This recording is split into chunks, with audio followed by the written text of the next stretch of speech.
Here we go with episode 43 of 84 Feet with Cady and Cap.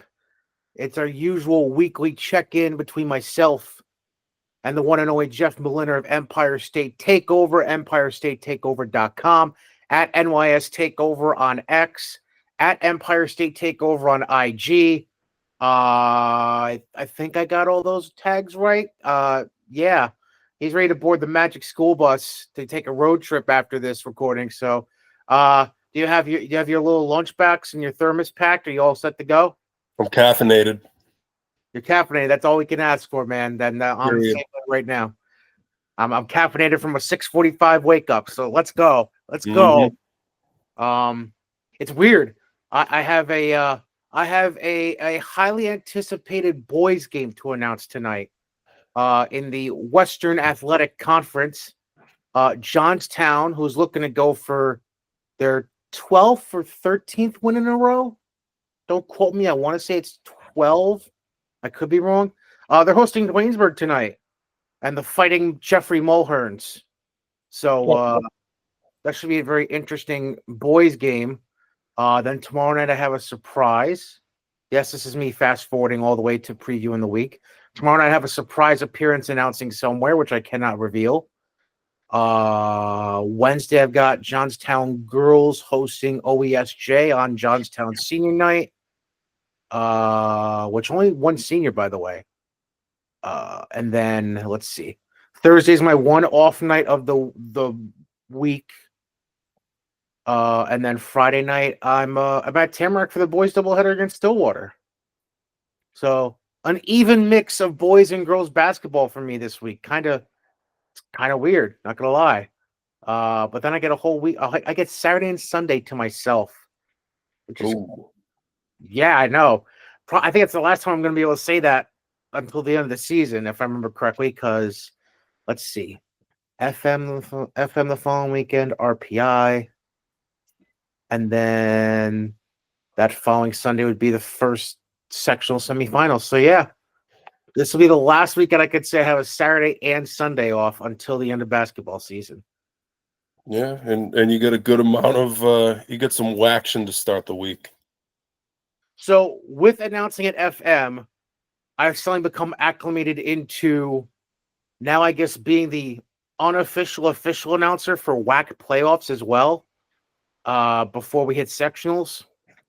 So there's certain games that are going to be played like the 11th and 12th, I think, at the schools, not involving me, because Johnstown boys are not going to be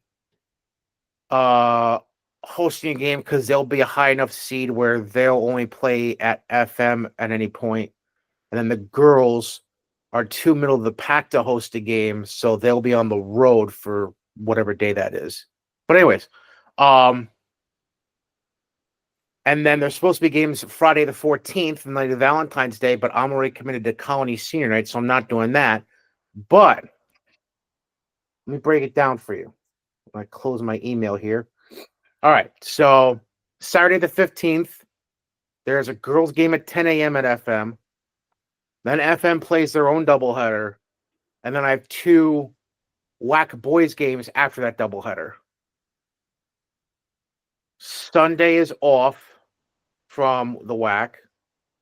Then Monday we have Monday night or three crossover games, President's Day, which I think is the start of winter break week for a lot of schools, if I remember correctly. Yes. And then that Tuesday is the WAC girls' third place game and the two WAC Cup championship games. Are the girls' games, are they like 4:30, 6:15, or 4? Yes. Okay. Well, actually, let me hold on. Don't quote me. This part. The boys are the last game. Yeah. Sorry to the listeners. This one's for my own notes. Yeah, the two girls' games are back to back that night, so 4:30 and 6:15. Okay. And we're going to dive into the WAC again in a second because there's a very odd scenario that's playing out right now going into the final week and a half of regular season games within the WAC.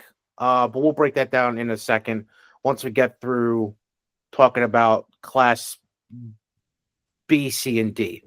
But anyways, Jumping into Class D, not a whole lot stood out from the week aside from 2 games.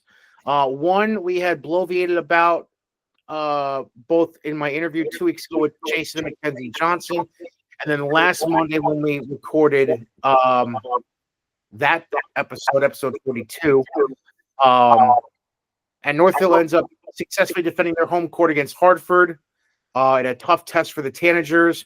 But Hartford was able to get back on track and bounce back with a win at Fort Anne on Friday. So Hartford doesn't let that loss carry over into dragging them down against, let's just be frank, lesser competition in Fort Anne.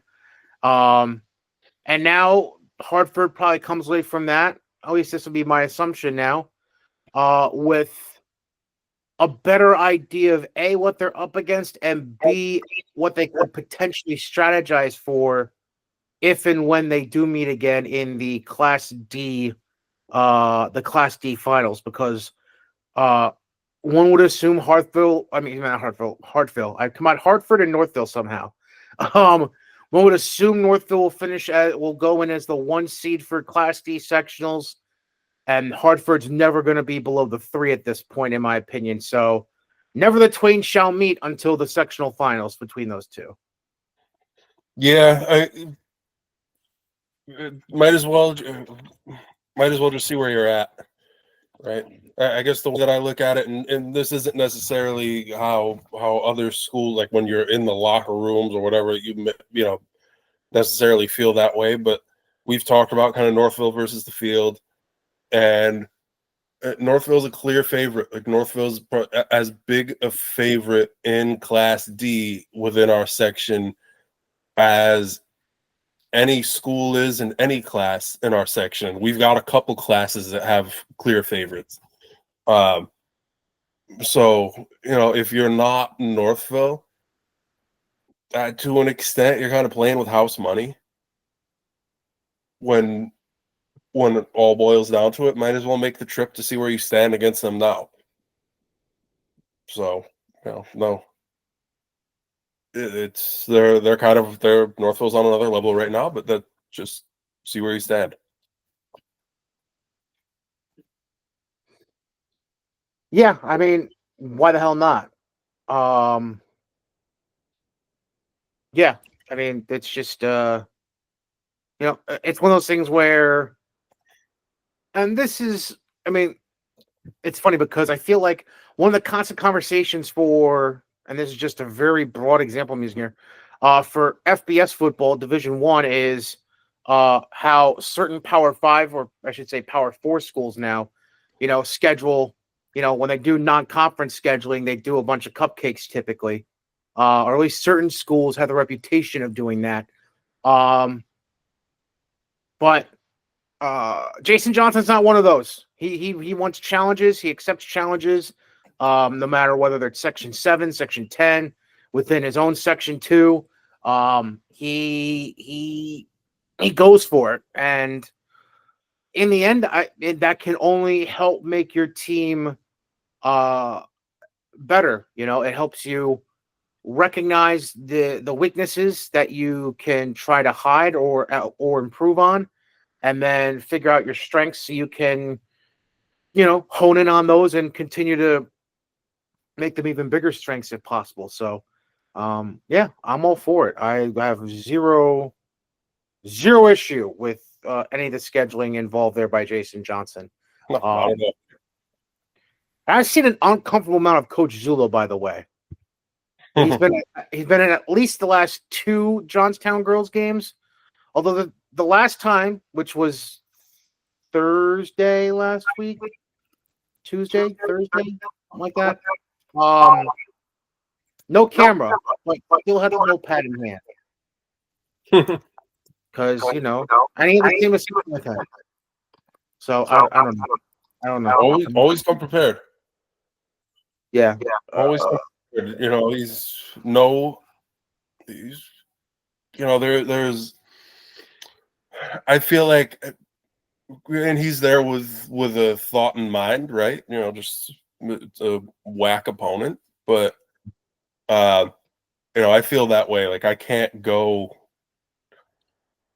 I can't go to a basketball game and just sit and watch and do nothing. Yeah, that's what I tried to do on the Tamarack senior night, and then I got roped in halfway through the first senior night game. So, yeah, I feel that. I can't do it. I have to think about things in a certain light. I have to analyze things. I have to, just I can't sit there and mindlessly watch anything. All right, on to Class C. And that's actually where we're going to pick up a little more WAC conversation.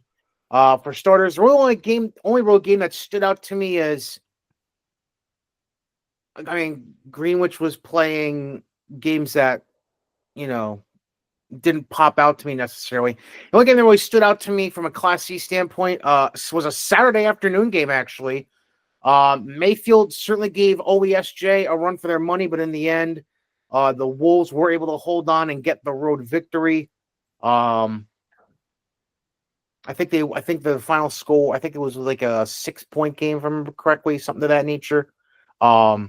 Little higher scoring. I think it was like 66-57, maybe. Yeah, 66-57. It was, 9-point deficit in the end. Let me see here. I'm trying to see if the stats are in here. I have Mayfield stats. But Mayfield, they had a 1-point lead at the half after Mayfield had a nice early start. OESJ cut it in deficit in the second quarter to make it a 1-point game at half. And then OESJ had a 1-point lead going into the fourth. And it was really the final 2 or 3 minutes where just a case of OESJ managing to find a way to get it done. Mayfield just stopped making shots those final few minutes, and OESJ capitalized on that and was able to get to the foul line and make their free throws, and that's really how things wrapped up there. But this is what I'm talking about as far as the WAC. This is where I really wanted to jump in here. So right now, if you take a look at the Western Athletic Conference, there are 4 teams within a game of each other at the top of the standings. Cobleskill and BKW are technically tied for first at 9-1. Northville is 8-1, but they still have 3 conference games left to close out what I know of for their schedule. BKW and Kobe only have 2, and then OESJ is 8-2. However, the way it works out is OESJ is essentially unless there's a complete meltdown by the top 3 teams, I don't believe, if I remember correctly, there's any way OESJ could be the one. So here's how this all breaks down. The reason it's crazy is because 3 teams at the top are all 1-1 against each other. Cobleskill has a win over Northville from back in early December, but they have a loss at BKW. Those people were back-to-back, ironically. And one at Northville, lost at BKW. Meanwhile, BKW has that win over Cobleskill, but a loss at Northville. That was the game. That was a game you were at, like 3 or 4 weeks ago. Yep. 57-50. So it really comes down to. So here's how the schedule breaks down. Cobbleskill's 2 remaining league games are at Dwaynesburg and at OESJ. And then Northville's 3 games left are Johnstown, at Galway, Mayfield. And then BKW, bear with me, that's the one I did not open because that would have made sense. BKW has at Mayfield and then Middleburg. So as far as a complete schedule is concerned, one would say on the law of averages, Northville has the harder remaining schedule, but I'd say the hardest remaining games out of the 3 teams are BKW at Mayfield and then Cobleskill at OESJ. Yeah. That's the way I look at that. Yeah. First off, before we even get into that, this is just kind of an aside that I want to throw out there to anybody that's listening from other parts of Section 2, right? Your suburban, your colonial, your foothills, so on and so forth. Over my time doing this, so the WAC is one of the few close to only. There's a couple others that still. Adirondack League still has a championship, and Wazarin still has a championship, I believe. But the WAC has, as we've discussed a decent amount already, has league playoffs. They have the WAC Cup and it leads into championship games. The longer that I've done this, it's kind of like an old school feel, right, with the league playoffs before sectionals. The longer I've done this, the more I like it, because it's difficult this time of year to find games where it feels like everybody really cares about the result of that particular game. So a lot of times I'll hit the road. Like, I love going to Section 4 this time of year, because Section 4 is the one place where every league that's in the section, the Stack, the MAC, the IAC, the Delaware League, TVL, they all have playoffs and a championship. They have league playoffs before sectionals. So every game there, when you have two of the better teams in the league playing each other, it feels like it's a true playoff atmosphere. It feels like the game really matters. So I like that with the WAC. Like, we're talking about league stuff now, and there might be some people that listen saying, "Yeah, who cares?" They care. The league playoff stuff. I enjoy it in the fact it makes these late January, early February games a little more interesting, a little more lively. Maybe I don't love it quite as much for flexibility of non-league scheduling, but that's a different discussion. But I love the feel of these. Probably Copelskill, OESJ, and Burn Mayfield. They're going to have a different sort of feel than some of these other late regular season games. But yeah, going back to the actual games, winning at OESJ, a little bit of a bus ride. That's your westernmost school in Section 2. Kind of a box of a gym. So Shooter's Gym and OESJ is been putting up numbers this year. They appreciate Shooter's gyms, so that's a tough one to go win on the road for Cobleskill. And then Burn Mayfield, the WAC gets this. Burn Mayfield is kind of its own animal. That's a rivalry that it's like a hot-blooded rivalry.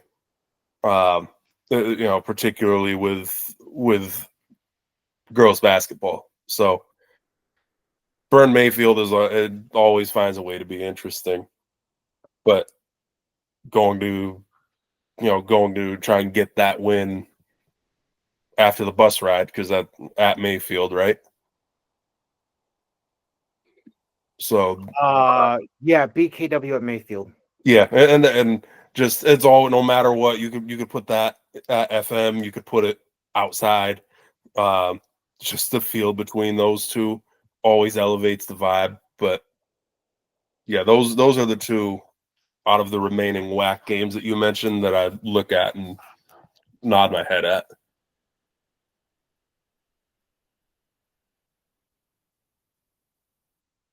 Give me 1 second. I'm just. Yeah. Oh, okay. Shout here as you do that. Shout out again to league playoffs. I am making sure that my mother-in-law does not park on the wrong side of the street, because Amsterdam. The rules. Amsterdam is ticketing and towing if you're on the wrong side of the street during the day today, because they are actively trying to plow all streets after just the general accumulation of the weekend between Friday night and last night. So, yeah, full inside baseball in the Amsterdam. Yeah, Amsterdam. Basically, the rule of thumb is you're trying to figure out where to park for the overnight, the side you should park on reflects what the next day is. So essentially, if it's an even numbered day or night, I should say, you should park on the odd side of the street. If it's an odd numbered night, you should park on the even side of the street. I don't make the rules. I follow them. Whatever. When I lived in Albany, it was just like 9 a.m. to 2 p.m. on Tuesday versus 9 a.m. to 2 p.m. on Wednesday. It was easy. Right. Yeah. Albany, well, they have the no parking, and then they give you the times and days of the week. Here it's just Amsterdam's an even odd. You move every day. The best part is the people who park correctly for the night of the 31st, but then forget that the next day is the first, another odd night. Wow. That's the best. And then they walk out on the second and they go, "Why do I have a ticket?" Oh, right. It's funny. Not me. I've seen it.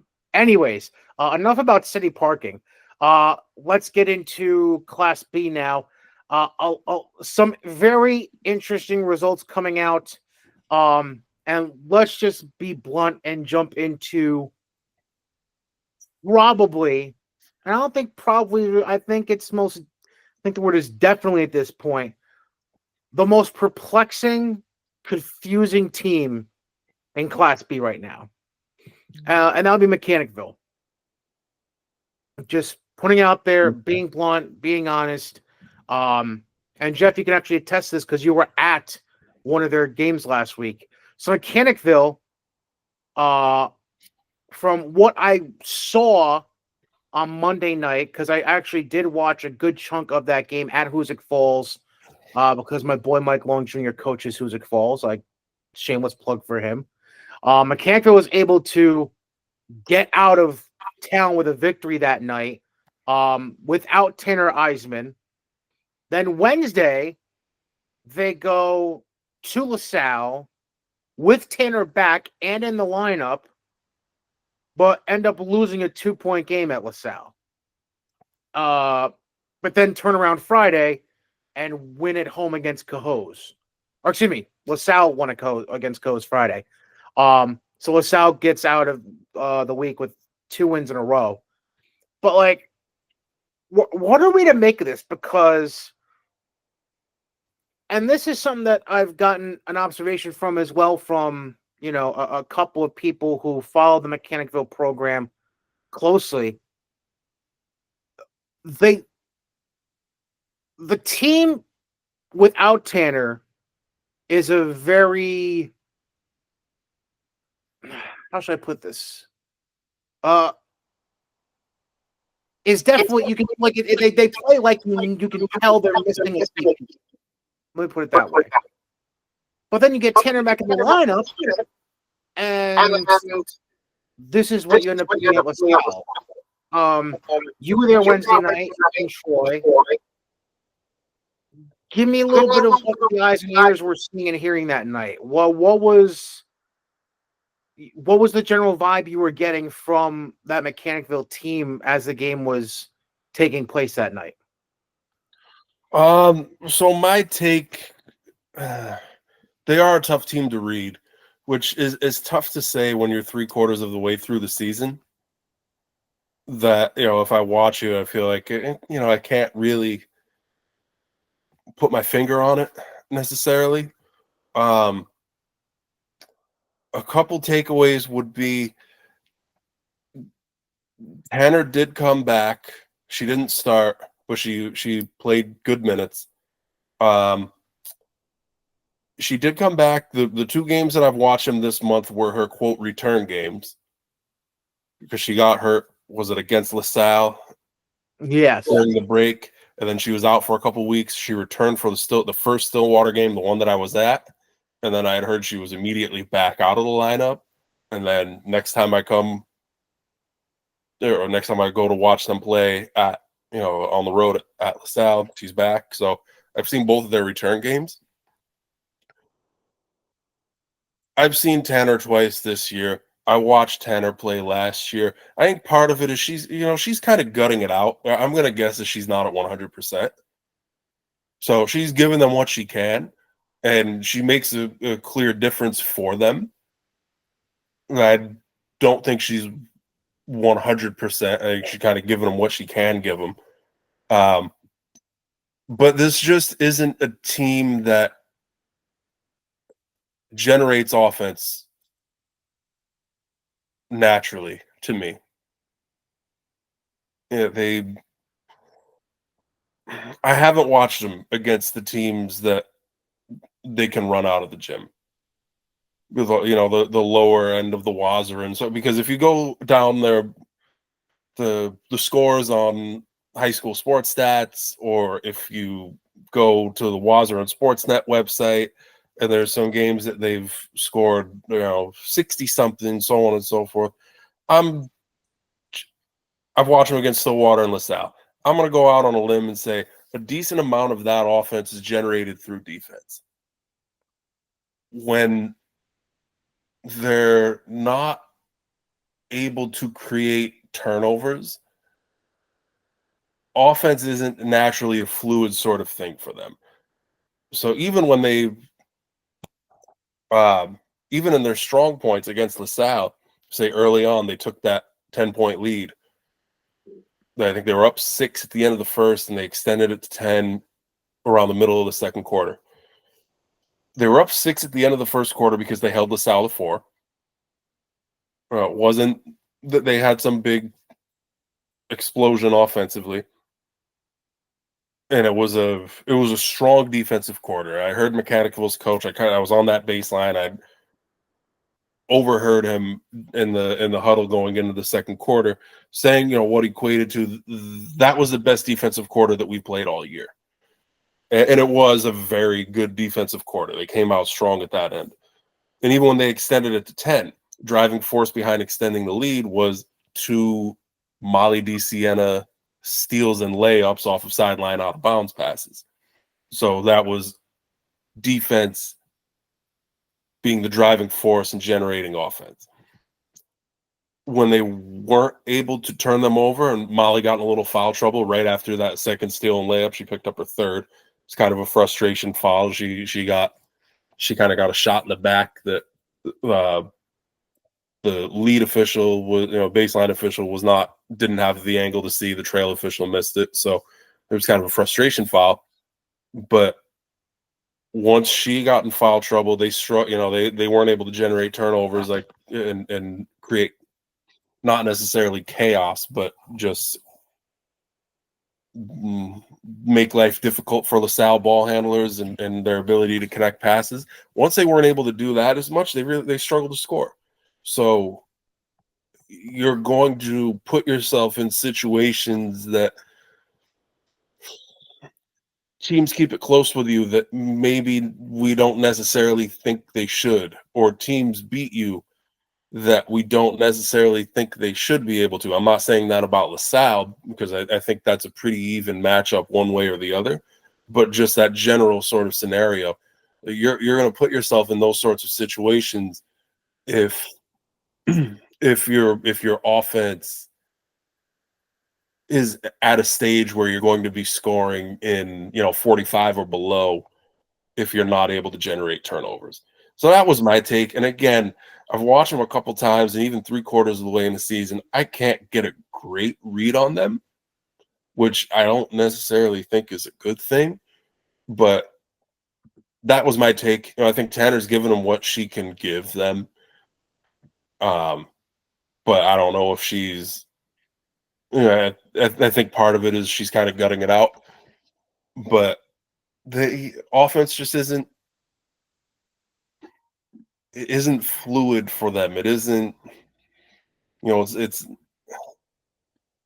not just points. It's not just consistently generating points. It's consistently generating good shots. I think they struggled to find any sort of a flow or a rhythm, which that's various things, right? I look at depth of guards in that sense, where if you don't have a group of players that can generate stuff, I don't know. We could keep talking about this. I could go down a list of different things that could fix that, but that's the gist of it.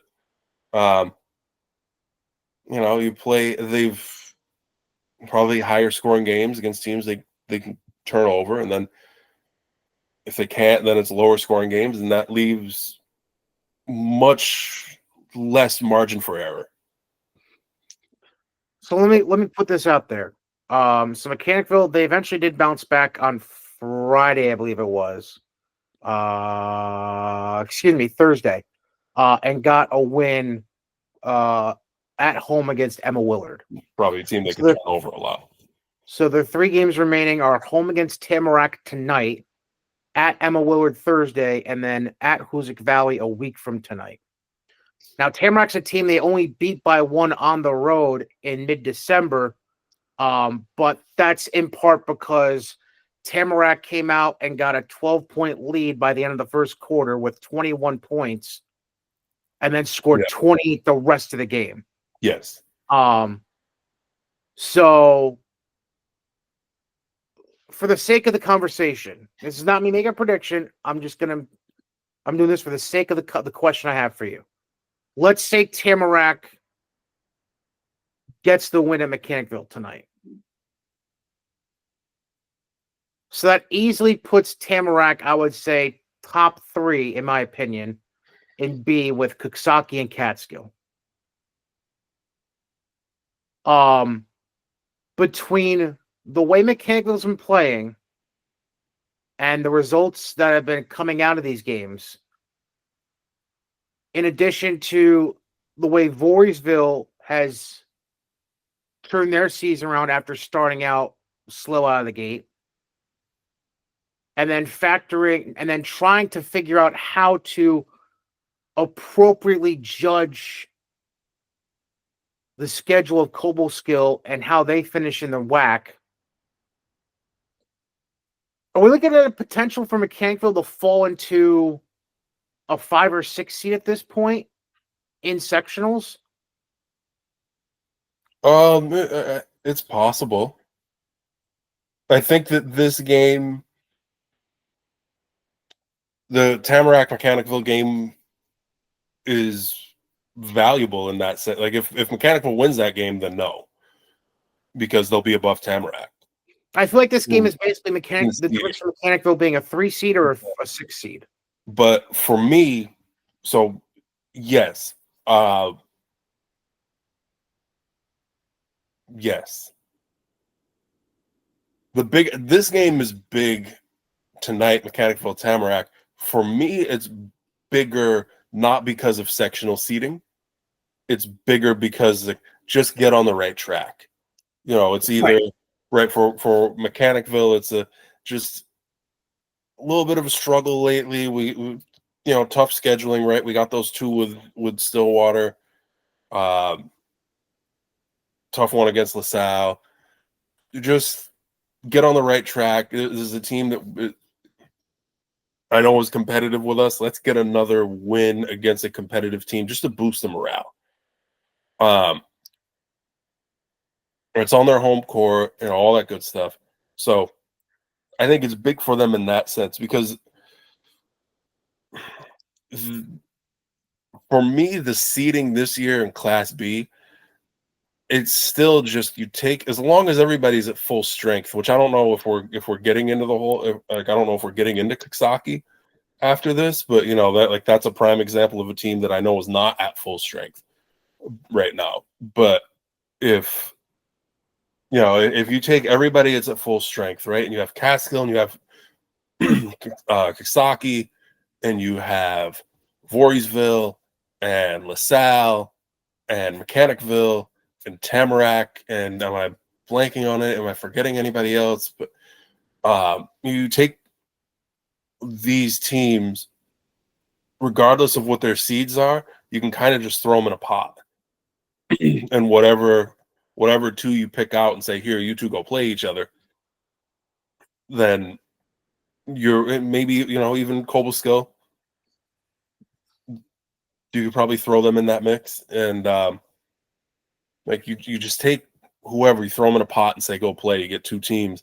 It's probably going to be a competitive game. And in Section 2, as long, if you're not the 1 or the 2, you're playing a neutral site game by the time you get to quarterfinals. Generally speaking, unless a 1 or 2 gets upset. Right. But general rule is if you're not the 1 or 2, you're playing, that 3-6. It's not the difference. Let's say I don't think that they would put Mechanical at the 3, Tamarack at the 6, or vice versa, right? I think they would try to seed appropriately so to avoid a round 3 in quarterfinals. But just, it's not the difference between a Mechanicville Tamarack, just using that as an example. It's not the difference between those 2 playing at Mechanicville versus those 2 playing at Tamarack. It's, that game will be played at Catskill, or that game will be played at Voorheesville if they get a 2 or something, something like that. So all right. So let's just make the assumption I think we're both making. That's Coxsackie 1, Catskill 2. Or vice versa. I'm Catskill, I think, is in a good spot to get the 1 right now. They win out. Yeah, that's what I was about to say. I was about to say vice versa. Was Catskill? Let's say Catskill 1, Coxsackie 2. I think it gets muddy after that. So you're saying more than likely, if we're going on the assumption of Tamarack winning tonight, we're thinking Tamarack 3, Voorheesville or Cobleskill 4, Mechanicville 5, and then whoever gets the crap end of the stick between Voorheesville and Cobleskill goes to the 6. See, I think Voorheesville could end up as high as the 2. Because the only thing the only thing that really hurts them is the loss to Ichabod. That's where it gets that's where it's like, that's weird. And we know that if they play each other 10 times, that's the exception. That's gonna be the 1. But because it happened, I think that's where things get weird, and that could throw Voorheesville into, like, nobody wants to see Voorheesville at a lower seed. Just because we know that they're better than that as far as the seeding process. Yeah, because let's just put it out there. They had by far their busiest week of the year this past week, where they played 4 games in a 5-day stretch, or 6-day stretch, excuse me. They went and beat up Chatham last Tuesday, Monday, early in the week, yeah.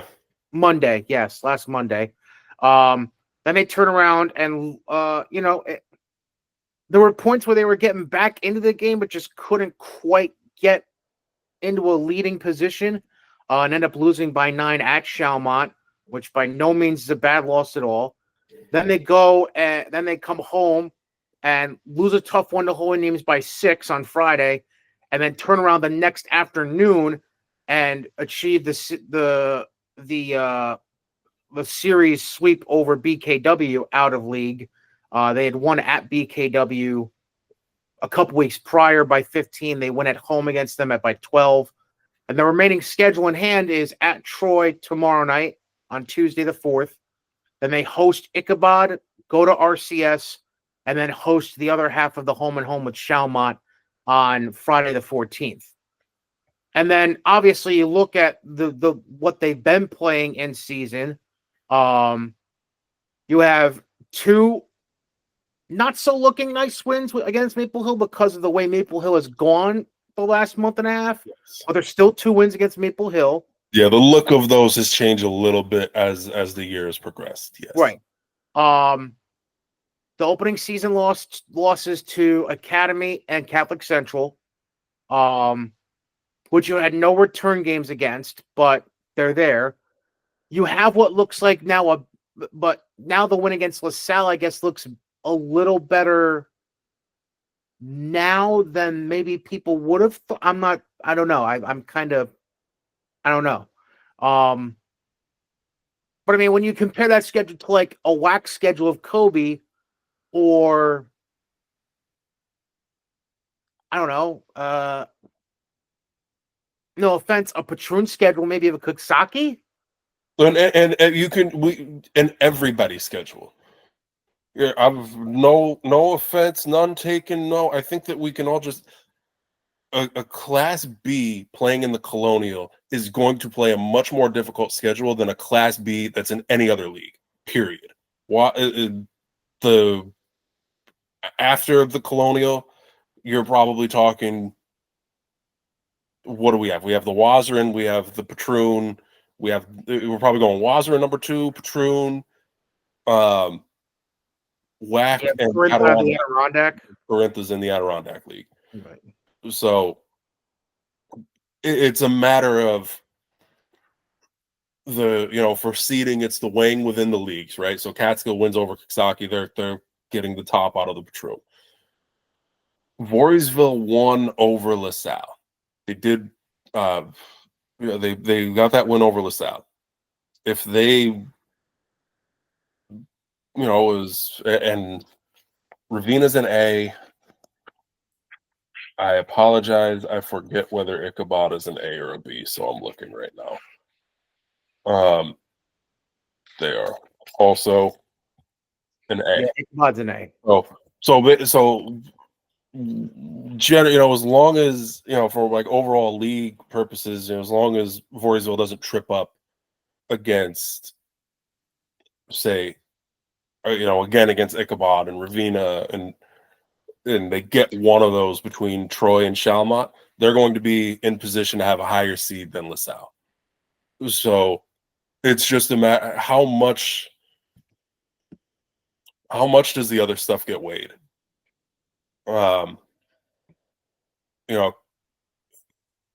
Yes, the Maple Hill wins maybe don't look quite as good right now as we would have thought, but Voorheesville's got 2 wins over Maple Hill, including on the road without their top scorer.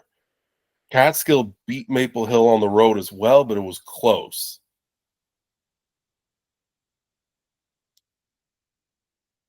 So a lot of this boils down to how much does the strength of schedule get weighed? And we don't really know that answer because we've had, and specifically in Class B, if we're looking at past history, recent past history, it's went both ways. It's went old Hudson teams that were undefeated and would get the 5. And Fonda being the 13 and the 10 and the 11, or the 13 and the 12 and the 10 or whatever, but also they got the 2 at one point. Right. So, there's it's not an exact science. There's not, we won't know that for sure. But I think if Catskill wins out, we're probably going to see them lock up the 1. And from there, I think personally, I think it gets kind of muddy. I don't know. Are they going to go Patroon 1-2? Does Voorheesville win out these last 4 and get into and work their way into it 2? It makes that season finale against Chalmont, the return match, so much more important now. Mm-hmm. Let's look at Catskill right now. They play at Greenville tomorrow night, and then no offense to these other no offense to these other 3 teams they're facing afterwards, but at Germantown, against RCS, and against Taconic Hills, that's where we jump off the screen as. Yeah, I mean, Ravina nearly got him the first round, but now that it's at Catskill and Catskill's not looking ahead to Coxsackie, Ravina still poses, make no mistake, Ravina still poses unique matchup situation for Catskill because the physicality and the athleticism of Hayden Wolf, their primary forward, puts them in a position that they don't have to junk defense against Ava Edmond. they can just say here, like, you know, or they don't have, not necessarily they don't have to junk defense. They don't have to throw help. They don't have to put 3 bodies around her. They just, you know, mano a mano, this is your job. And that not necessarily they're matching up. What got Ravina when they played the first round, I was at that game, was inability to make it through a few possessions without turning the ball over, catching and finishing stuff, you know, simple stuff like that. And then also the Alessia Salerno got a little bit loose, which that was Kasaki's problem, losing Alessia Salerno on the scout. So, yeah, but Ravina poses a unique matchup situation for them. So I think that's a worthwhile, even it doesn't pop off the screen, but I think it's a worthwhile matchup for them. You know, like a team that poses some challenges for Catskill, but Catskill also in that game just did not play well. They were looking ahead to Kasaki. That just one that they want to throw away and forget ever happened, probably. Mm-hmm. But now with Ravina coming there, I'm assuming that Catskill has, or they have Catskill's full attention. All right. And then to wrap up the Bees, just to give, you know, proper notice, Coxsackie, they end up getting the season sweep at Maple Hill. A game where, and I'm not trying to cast shade on anyone or whatever, but there was a lot of trash talk back and forth behind the scenes before that game. And so there was a little added motivation on the Coxsackie side, and I'll leave it at that. But they end up getting the season sweep over Maple Hill. And then Catskill, I mean, that win over Hudson was just absurd on Friday. And by the way, they I don't know if you saw this, but Coach Quinn posted a picture. I don't remember if it was yesterday or Saturday. Apparently, Catskill, the team decided to go old school, and everyone dressed in a suit for that game. Which I saw they wore the Chris Quinn attire. Yeah, they did their best Chris Quinn doppelganger impressions. It's a good win for Coxsackie at Maple Hill. I know that we've not necessarily trying to like diminish the quality of winning, you know, beating Maple Hill, which I feel like we've kind of been doing the last few minutes, which I'm not trying to do. But that was a good win at Maple Hill without Reagan Helen. Reagan Helen got hurt at the Patroon Championship game. Oh, against Catskill? Against Catskill. I believe it was her wrist. It was hand-wrist injury early in the fourth quarter of that game. So, and Coxsackie struggled, barely got by Watervliet on Monday without her. Bailey Brisky had to score 35 to sneak out a 55-52 win the day after that Catskill game. But Coxsackie, no Reagan Helen.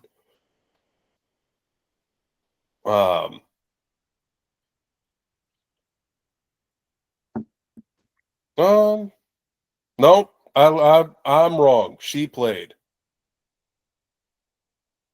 Let me read the paragraph. I saw a picture of her wearing like sweats. So I figured she was out. Ready? Here. But they were still at less than full strength. So I apologize for being incorrect in my assessment. But Coach, I'm reading your paragraph. Reagan Helen suffered a mild wrist sprain on Sunday versus Catskill and sat out of Monday's game at Watervliet. She rested all week in hopes of playing Friday night, and despite her clear injury, there was no holding her back. Helen undoubtedly shifted her mental gears to block out her pain sensors and ignited our second half momentum with 2 big threes in the third quarter, finished with 9 points and 9 rebounds. That's good verbiage, by the way. I got to steal some of that. Her composure and confidence in the Wildcats' full court press was on full display as she took charge of her squad on the floor. And that was the other one. Julia Grounds got hurt against Watervliet, starting guard for them, and it looks like she came back to play Maple Hill.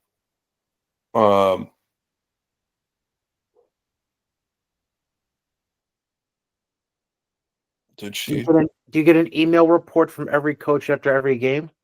Oh, this is on Facebook. Oh, okay.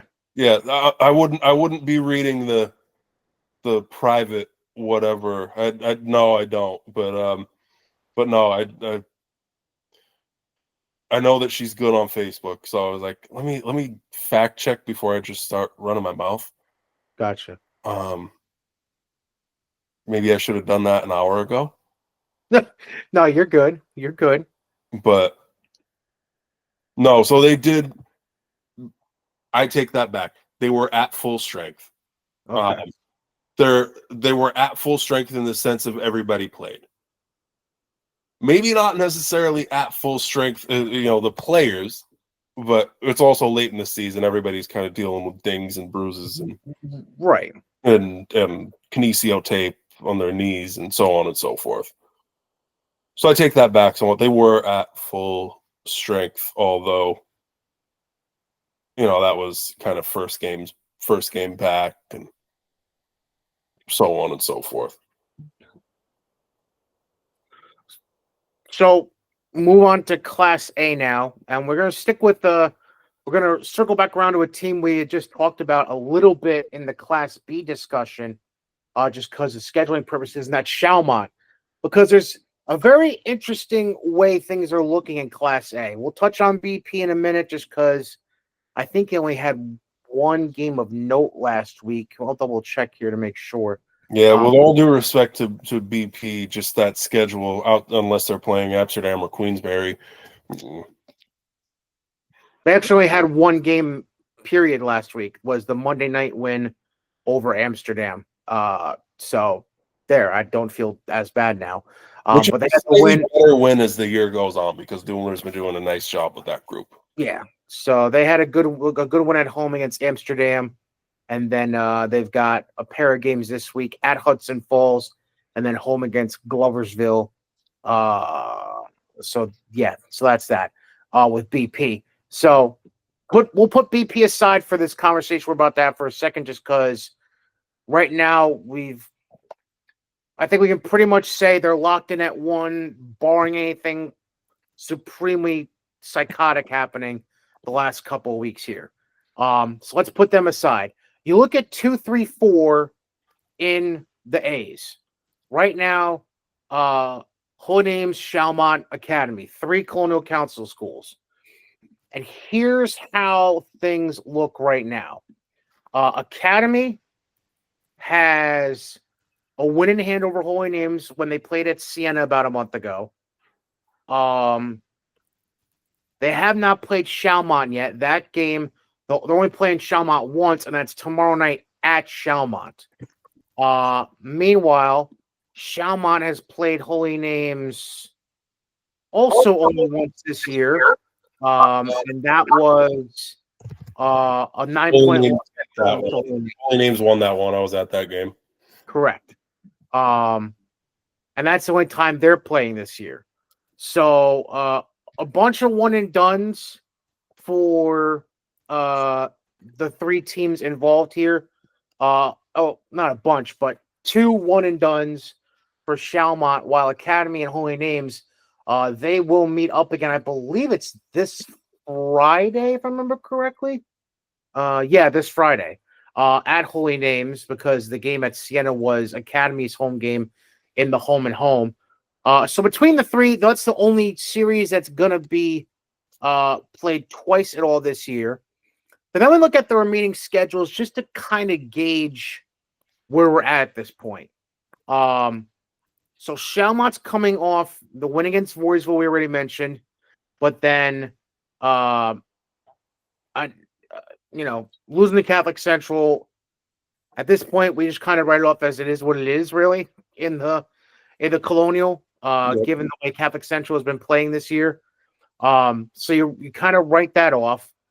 The remaining Chalmont schedule: home against Academy tomorrow, at Boston Spa Wednesday, RCS at Ichabod, LaSalle at Voorheesville.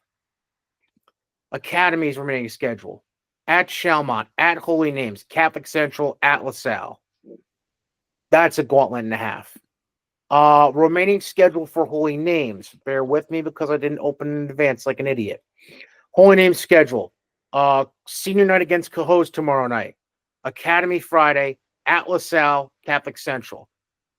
So while Chalmont has 2 more games in hand left than Holy Names and Academy, 6 games in 12 days versus 4 in 12 for the other 2 teams. Quality of opponent wise, I think you have to go Academy. Holy Name's not too far behind, but that's because you're comparing a Chalmont game versus a Cohoes game at that point. Right. So probably I'd say Academy, Holy Name's just behind, and then Chalmont, even though, again, like I mentioned, Chalmont's playing 2 more games. I mean, you're also throwing in an Ichabod game, an RCS game. So that kind of muddies. You take out those 2 games, and then the other 4 might be in discussion, but still a little less than, just because Academy still has a Catholic Central game, and so does Holy Names. So, and then this is a case where really the seeding for 2 through 4, again, the waters could be muddied a little bit here, depending on how things pan out. I mean, if Holy Names can return to sender and split the series with Academy, I think you kind of have to assume Holy Names is in the driver's seat for the 2, I guess. Well, I mean, I'd be surprised if Academy's not the 1. I don't care if they lost to Shaker and like brought up and lost to Queensberry. The only potential problem is that in my opinion, the overall schedule, I think there's a higher level of difficulty for Academy than the other 2 schools. Well, yeah, but I mean, just like Academy, Academy not being the 1 overall would surprise me.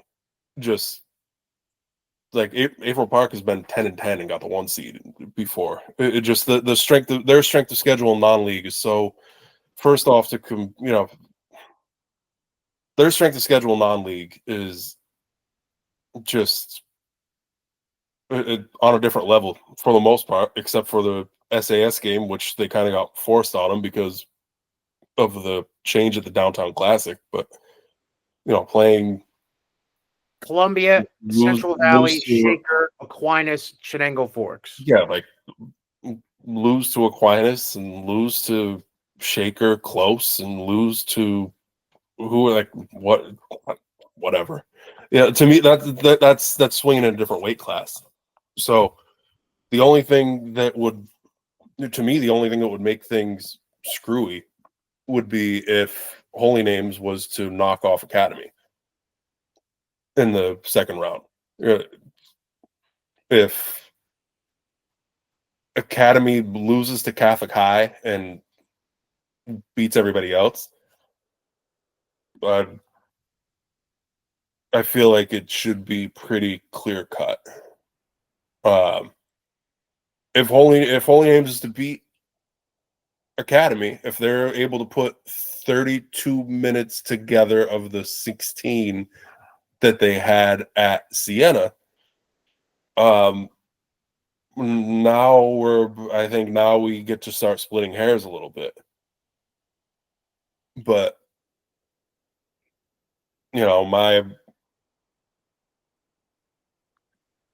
I would be surprised if Academy wasn't the 1, and the other 3 don't want to be on the same side as them. So here's the question I want to pose real quick. Let me pull this Holy Name schedule up real quick because I closed it too quick. Okay.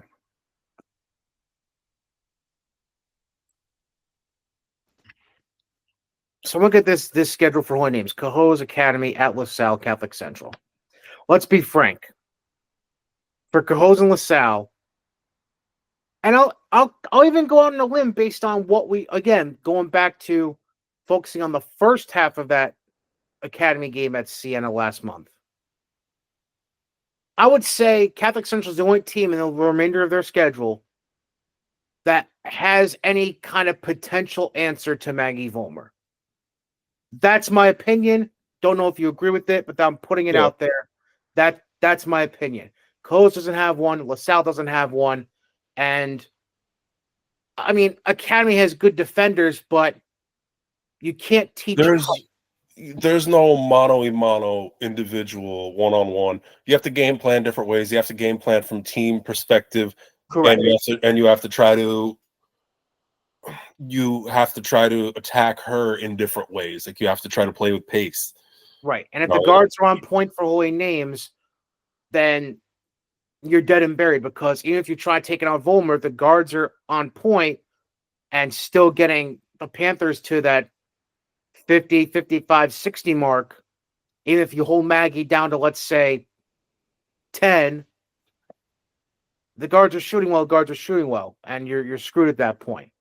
But let's take out what you mean. So you eliminate Catholic Central from that conversation because they're AA and they have Akari Gaddy and Navi Turpin, who are tough cookies in the paint. I'm looking at Class A. I'm trying to find somebody who, and this is not me going out and making a prediction. I'm just putting it out there, though, into the ether. I don't know who could go one-on-one with Maggie Vollmer in Class A right now.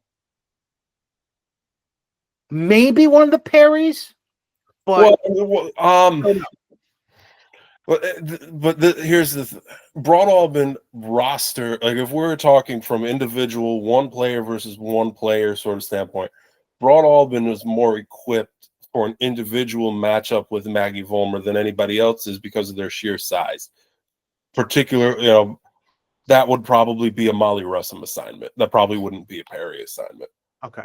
So that would be, and Molly is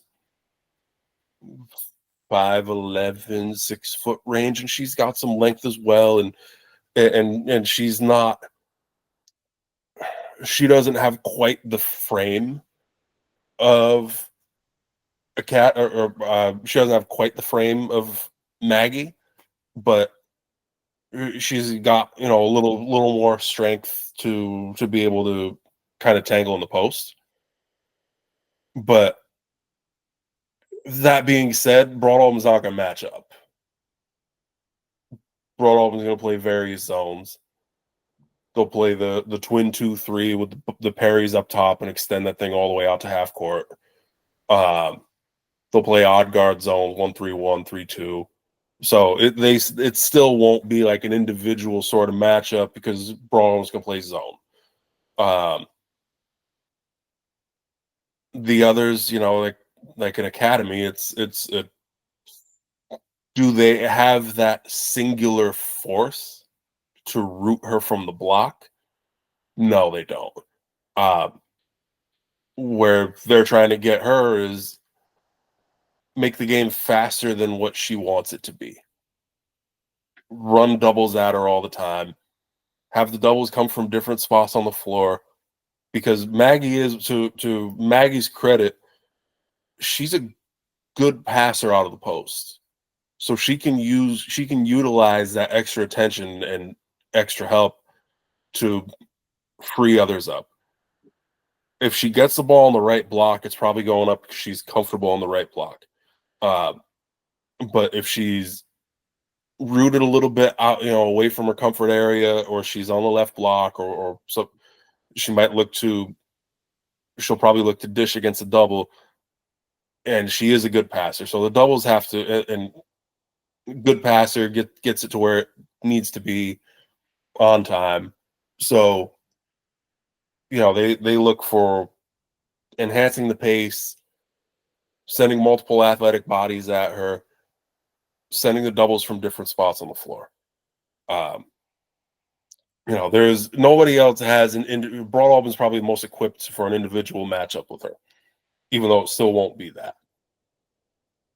But others have to attack it from different forms.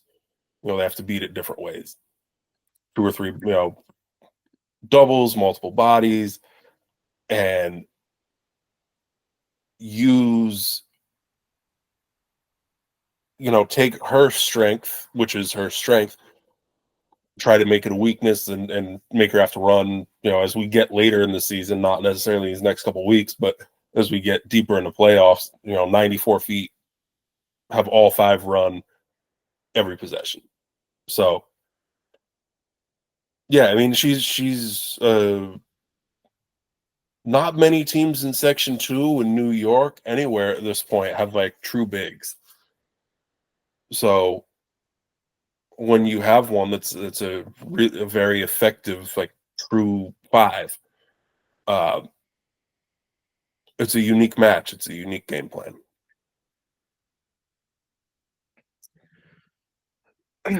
All right. I'm going to be very frank with what I'm about to say here, because and you can totally crap on me about it if you want. But this is going to go. I'm going to focus in on the Academy matchup one more time. This is something that I feel like people are going to hear what I'm about to say and be like, "Is it really that big of a difference?"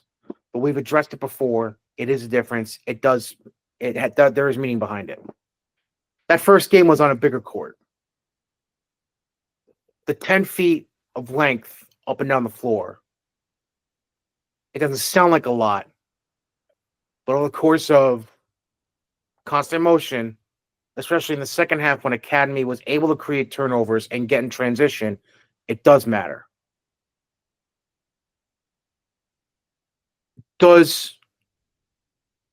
So to me, I feel like being back on 84 feet, not the podcast, the actual court, I feel like being back on 84 feet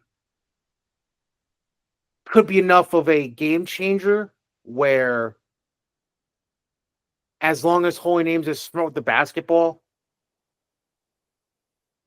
it could play a big enough difference where it cuts down the opportunity for that kind of second half to happen again this time around. It does. The truth, if we're specifically talking about that matchup in the second round coming up at Holy Names, Academy has to be better offensively in the half court than they were at Siena. They Correct. won that game by 20-something, and they were not good in the half court offensively. When it was close game at halftime, most of their effective production came in transition. Most of it came off creating turnovers. Most of it came off running. They just have to be better in the half court offensively. They have the pieces to be better in the half court offensively, but they have to just be better. If they're not better in the half court offensively at Holy Names than they were at Siena when they played a few weeks ago, yes, we're probably looking at a close game for 32 minutes. Comparing colonial powers, where we very lightly discussed that Holy Names Catholic High game a couple weeks ago. Holy Names, like Catholic High is an awful matchup for Holy Names. Academy isn't an awful matchup. They're not a great matchup. They're not a great matchup for anybody. But the Academy is a better matchup for Holy Names than Catholic High is. But the smaller court also makes it a little bit easier for Academy to clog it up on Maggie. So you can kind of go both ways with it. The 94 mattered a lot for Academy in that game.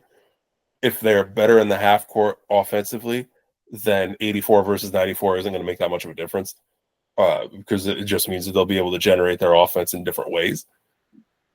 But it's what they'll have to.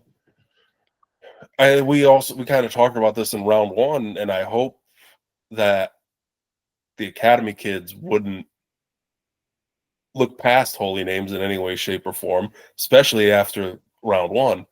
But it's one that academy also has to understand is they're going to holy names, they're going to get holy names' best shot too. So it's they have to be up and ready for that from the jump, because maybe a difference between Siena and Holy Names, if they are not up and ready for that from the jump, instead of it being a close game at half and you go into the half down something you have to climb out of. But yeah, I mean there is a definite difference playing on a college length court versus a high school regulation length court, and that's something that the first time around academy looks at and says we need to use this to our advantage, where that's no longer an advantage that they feel like they'd be able to use. So they have to be better in other ways. They have to be better again offensively in the half court, just more crisp. And they struggled that game in the half court. They struggled to wasn't even necessarily shot making. They just struggled to they didn't get good shots. They didn't create good shots. So just have to do a better job of that. But all right, moving on to Double A. First school I want to address.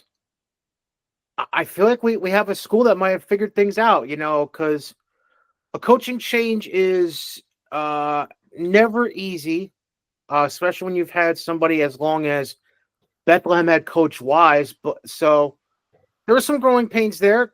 Come out of the gate slow. 2-5. Go. Then they get a couple wins in a row, including against Penfield at the Amsterdam Showcase. But this is a team now that's won 5 of their last 6. The only loss coming at Shaker, so definitely no shame in that. They've been some, decently talented teams. They won at Boston Spa to start this streak. Then they held court against Burnt Hills. They get a win at Averill Park. Then last week they end up beating Niskayuna and Bishop Kearney on a Saturday afternoon in their B gym, because we've got a modified wrestling meet in the main gym. Got to put them in the B gym, so you can't watch on Huddle. Sorry, little, just me going on saying that quick. But this is a Bethlehem team. Like I said, won 5 of their last 6. They're getting now a nice little rest after that Kearney game from Saturday. And then we have one game this week, so they get a little extra time to prep for a big game at Shen on Friday. And then they host Saratoga and Guilderland next week to wrap up their season schedule. Is this a case where possibly, this is a team that's finding their stride at the right time and could make some noise, because they're probably going to be seated somewhere in the middle of Double A, probably somewhere around probably 4. Yeah, I'd say 4 or 5 seed. Is this a team that if somebody's not careful, they could ruin some plans for certain teams? Yeah, why not? I mean, it's a big senior laden roster. Gaetano, Lauenstein, Robbins, who just got the 1,000 career points last week, so congrats to her. Mm-hmm. One of my favorites. Yeah, I mean that it's a very senior laden team this particular season. So I mean, it's one of those things where I just kind of go, why not? I mean, yeah, why not? Like literally, that's the only phrase that comes to mind for me at this point is after winning 5 of 6, why not them? Why can't they, spoil the party a little bit in Double A? Yeah, I mean, this lovely sport that we love so much, it's a game of matchups, and I probably say that about as much as I use the C word, but Consistency, by the way, to clear up for anyone. Consistency, to our new listeners. It's a game of matchups, so I look at the other double A's, and Averill Park, why not? Yeah, if Columbia, Averill Park can get Kaylee Aaron back, because she's been out for last couple weeks, I think it is. Right. But I meant like Bethlehem against Averill Park, and they just beat Averill Park. Granted, it was without Kaylee. Right. But even full strength versus full strength, why not? Even Columbia, Columbia's a little better, but just matchup wise, don't turn the ball over 20 times against them, and why not? Matchup wise, I think Catholic Central is a bad matchup for them. I think a team that I think that this Bethlehem team is a little bit more equipped to handle zone pressure than they are man pressure. Where Columbia, you're expecting more of a zone pressure. Where Audra and Catholic Central, they're gonna match up 84, 94, 5,000 feet. Picking you up at the locker room. So I think that Bethlehem is more equipped for zone pressure than they are man pressure. And the strength and the physicality and the toughness across the board, I think, is difficult for Bethlehem, that far from the biggest team that we're going to see, far from the most physical tooly sort of team that we'll see. And Caitlin gives everybody problems because she's so fundamentally sound. I had said, we talked like a month ago, I saw Bishop Kearney, who was out here over the weekend, ended up taking close losses to both Bethlehem and Averill Park. And I had said this to Coach Shepard at Kearney, that Caitlin was going to give them problems. As good as Kearney is, as good as whoever, K-Rob is going to give them problems, because just and I say this in the nicest, most loving, most positive way possible. The simplicity of her game. How effective she is in the simplicity of her game. It's not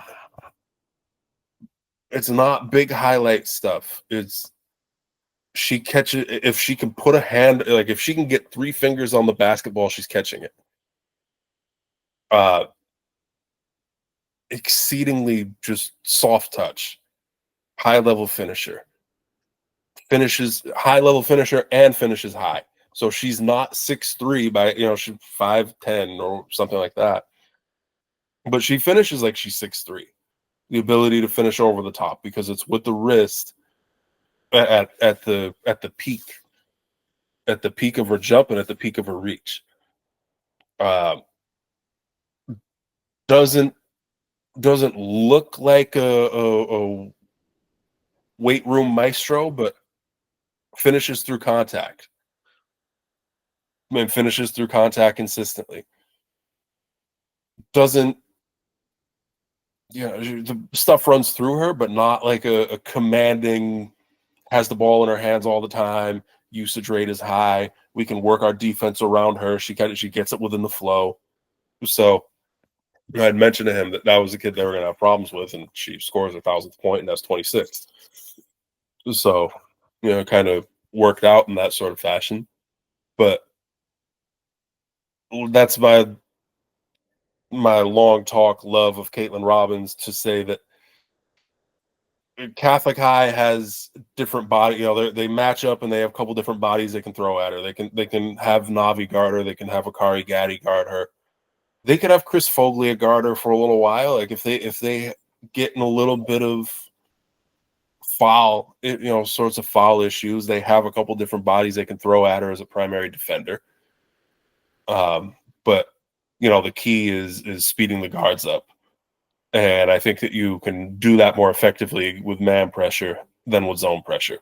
So to me, that's my long-winded way of saying Catholic High, I think, is a very difficult matchup for Bethlehem. But the way Bethlehem's playing right now, why not? They're kind of turned a corner over tough schedule. They kind of turned a corner over the last few weeks and playing some of their best basketball now, getting different levels of contributions from different players. I think Kate Bannigan had 16, I think, in that BK game. And she's had a few lately that, she's proven as a more kind of consistent floor spacer for them. Don't know if I want to call her, kind of a tweener, not necessarily a forward, but kind of a front court floor spacer, which that benefit because it creates more room for Caitlin. So, that kind of that tandem can kind of play off each other. But yeah, that was a good week for them. Good last 10 days or so. You know what Caitlin Robbins reminds me of in a way? She reminds me of the kind of, and this is going to be a girls to boys comparison, so it's not necessarily apples to apples, but it's going to make sense. She just reminds me of the kind of post player that, say, like a Gonzaga would have recruited out of like Australia. Like there's no pizzazz to the game. She just has all the right tools, all the fundamentals, like even kind of like a European style of post player than say, anything you normally see in the States anymore. She just says it's just a flow. It's like the post version of what I've said about like Natalie Birmingham. It's more of a smooth ballet flow to what she does than anything else. I thought you were going to say Tim Duncan. That could work, yeah. I'm down with Tim Duncan, the big fundamentals. Yeah, that works too. Except she's not 7 foot tall. Right. And yeah. Now as far as everything is right. Like the kid freaking does everything right. Yes. Staying in AA, another team that's continuing to build momentum, Queensbury. They kept things rolling this past week with wins at Scotia and at South Glens Falls this past week. Now they are looking at, I believe I have a team of theirs listed here. Oh, I guess not. But they're gaining momentum. We've met ever since, including that return to BP, returning that loss to them. Queensbury now winners of 12 in a row since losing to Boston Spa back on December 7th. They got games coming up tonight at Gloversville, Thursday against Amsterdam. And then they wrap the season up with a game at Glens Falls next Monday. And then a last-minute non-league game added, it looks like, again hosting Guilderland on the 18th during that kind of weird dead-ish week leading up to the sectional seating meeting the 21st. I mean, this team has just really gotten it together the last almost 2 months. And we'll have Coach Bethel and Shane Canavan on the show for episode 44 next week. So make sure you keep an eye out for that. But I mean, this is it's again, another team you can just kind of put in the mix of, if the cards fall right, another team that, again, it's that phrase of why not? Because I know that, everybody's going to Columbia Catholic Central and basically be like, oh, I mean, those are those are the two. But it's the same thing that I said about Bethlehem. I mean, if they get the right kind of game to play out for them, I mean, they could upset potentially in that AA bracket. Yeah. Again, you have one of the top point guards in Section 2 and one of the top coaches in Section 2. I'll start with that. You give me that, cool. We'll make it work with the rest and try to figure it out. Which that's kind of what it is. They've got one of the top point guards in 518, one of the top coaches in 518, and they just had to just figure it out as the season has progressed. And especially when Shea wasn't, if I remember correctly, Shea wasn't exactly 100% to start the season anyways. she was out for months with the shoulder injury. Right. So it wasn't just necessarily the team trying to figure out. It was Shea trying to figure it out, as well as probably gauging, how comfortable she felt, getting into game rhythm with that off that injury. Physical aspect and the mental aspect. Right. Of just kind of getting back into the flow. But yeah, they've the third month of the season. I don't remember if I brought this up last week, but now that we're into the third month of the season, one of the big things, it's a separator that I look for, and even if I didn't look for, I would notice, is teams. I think I did bring this up last week. Teams that have shown in-season development. Teams have shown in-season development versus ones that haven't. And that in-season development can come in a variety of ways. It can be from the players getting better, your non-basketball players that only play 3 or 4 months a year that now have a ball in their hands 5 or 6 days a week, and they've had it for about 10 weeks now. How much progress do I see from those kids? It's more difficult for your 12-month basketball players to get better over the course of the winter. So your wins as far as individual development are smaller, more incremental, just because you're a 12-month kid. But what players have been able to at least maintain and feel like have not drop off, or have maybe shown slight growth over the course of the winter. But then also from the standpoint of basketball, a lot of people don't like to hear this. I get that everybody likes to score points, right? That's what gets written about in, I would say, the newspapers, but there's not as many of those at this point, and not as much of that. But the newspapers, the web articles, the independent sources, all that sort of the social media. People are talking about the points, right? Last week, we'll talk about this probably in a few minutes, but that Albany Columbia game that I was at, Nyana Austin, I had to make sure to mention this on social media. Nyana Austin had probably more block shots than I have seen in a game in a very long time. Just and not little pity party blocks, like primary defender, slide, block shot. Help side, take away a layup, block, like so-and-so, whoever has a layup, prevent 2 points, block a shot. Was Nyana Austin's, however many blocks she got, be the top paragraph in a story of Columbia versus Albany?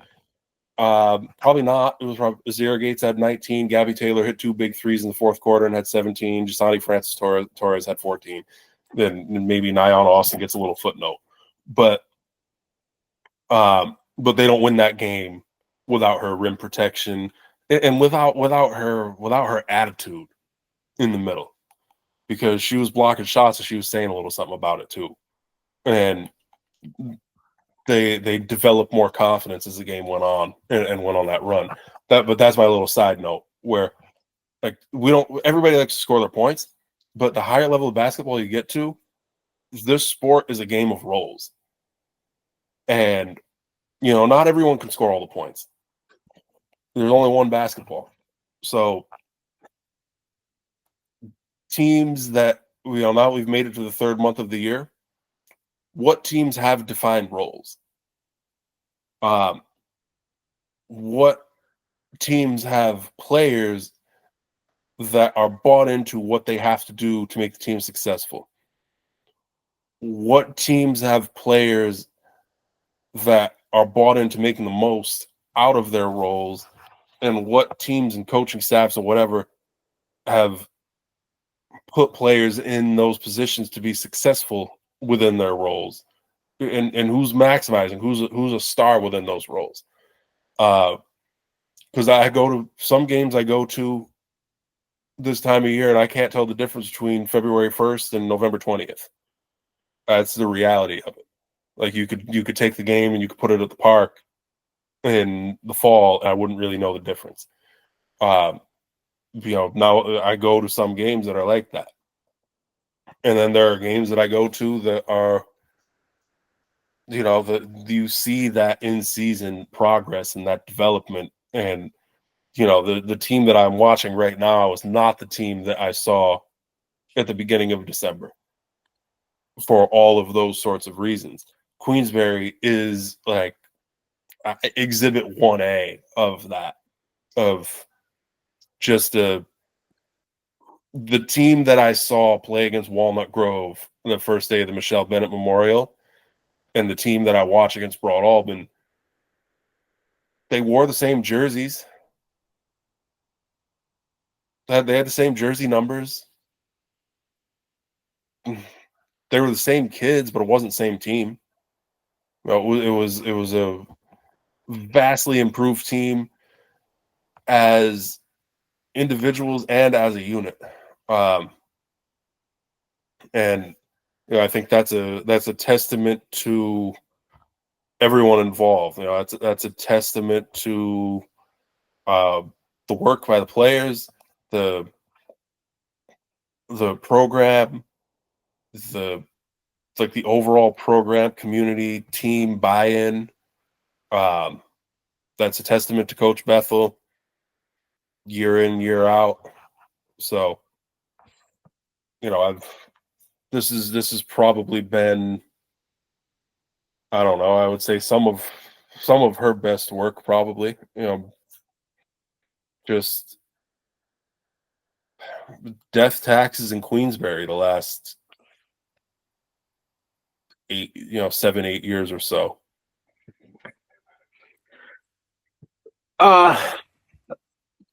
So by the way, because you briefly mentioned it, when you're doing your schedule times union, make sure you put the right matchup. Bethlehem's going to Shen, not Shaker on Friday. Just letting you know. Just for in case anybody still reads that.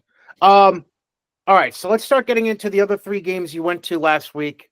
With the game you saw yesterday at Averill Park.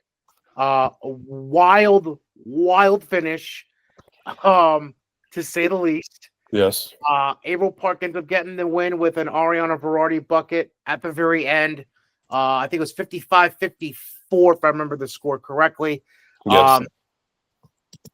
I don't know if you have thoughts about the entire game or if you just want to try breaking down the hell happened in that final 90 seconds, but that was because I watched it while I was announcing at FM yesterday, and that last minute and a half was crazy, wild, psychotic, and that's just, I think, the non-expletive adjectives that fit the best for that. So just kind of break things down with what you saw with your eyes yesterday.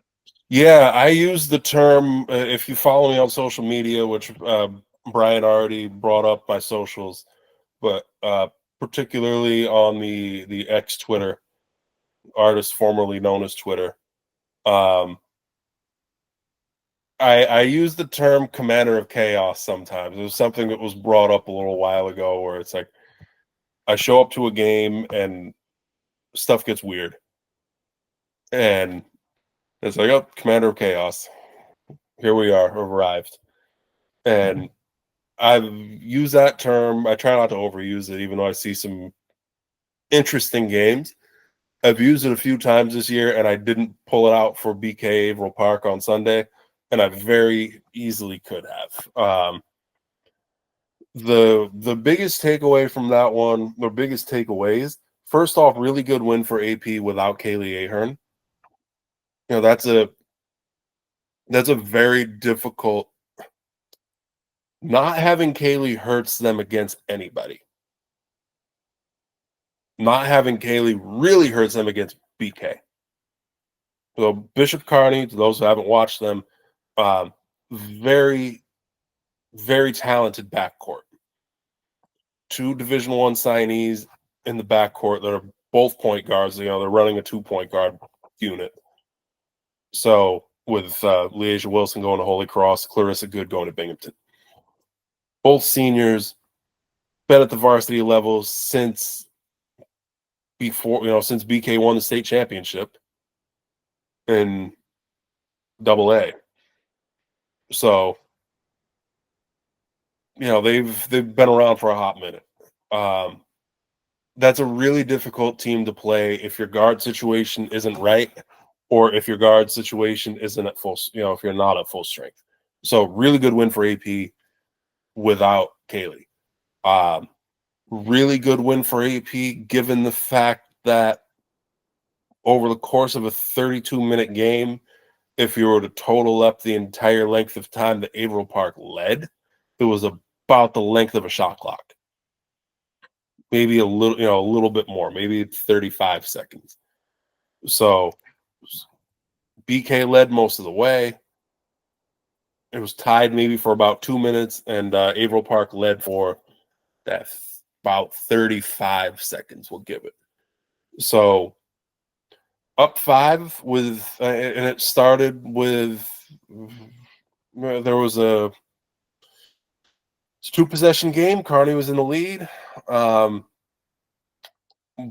Ball went out of bounds off a BK player to Averill Park, and it was on the other side of the floor, so I don't know whether it was a slamming of the ball out of frustration or a slamming of the ball out of being upset at the ref about something. I don't know what, but there was a 5-point. It was up 5, minute 20 left.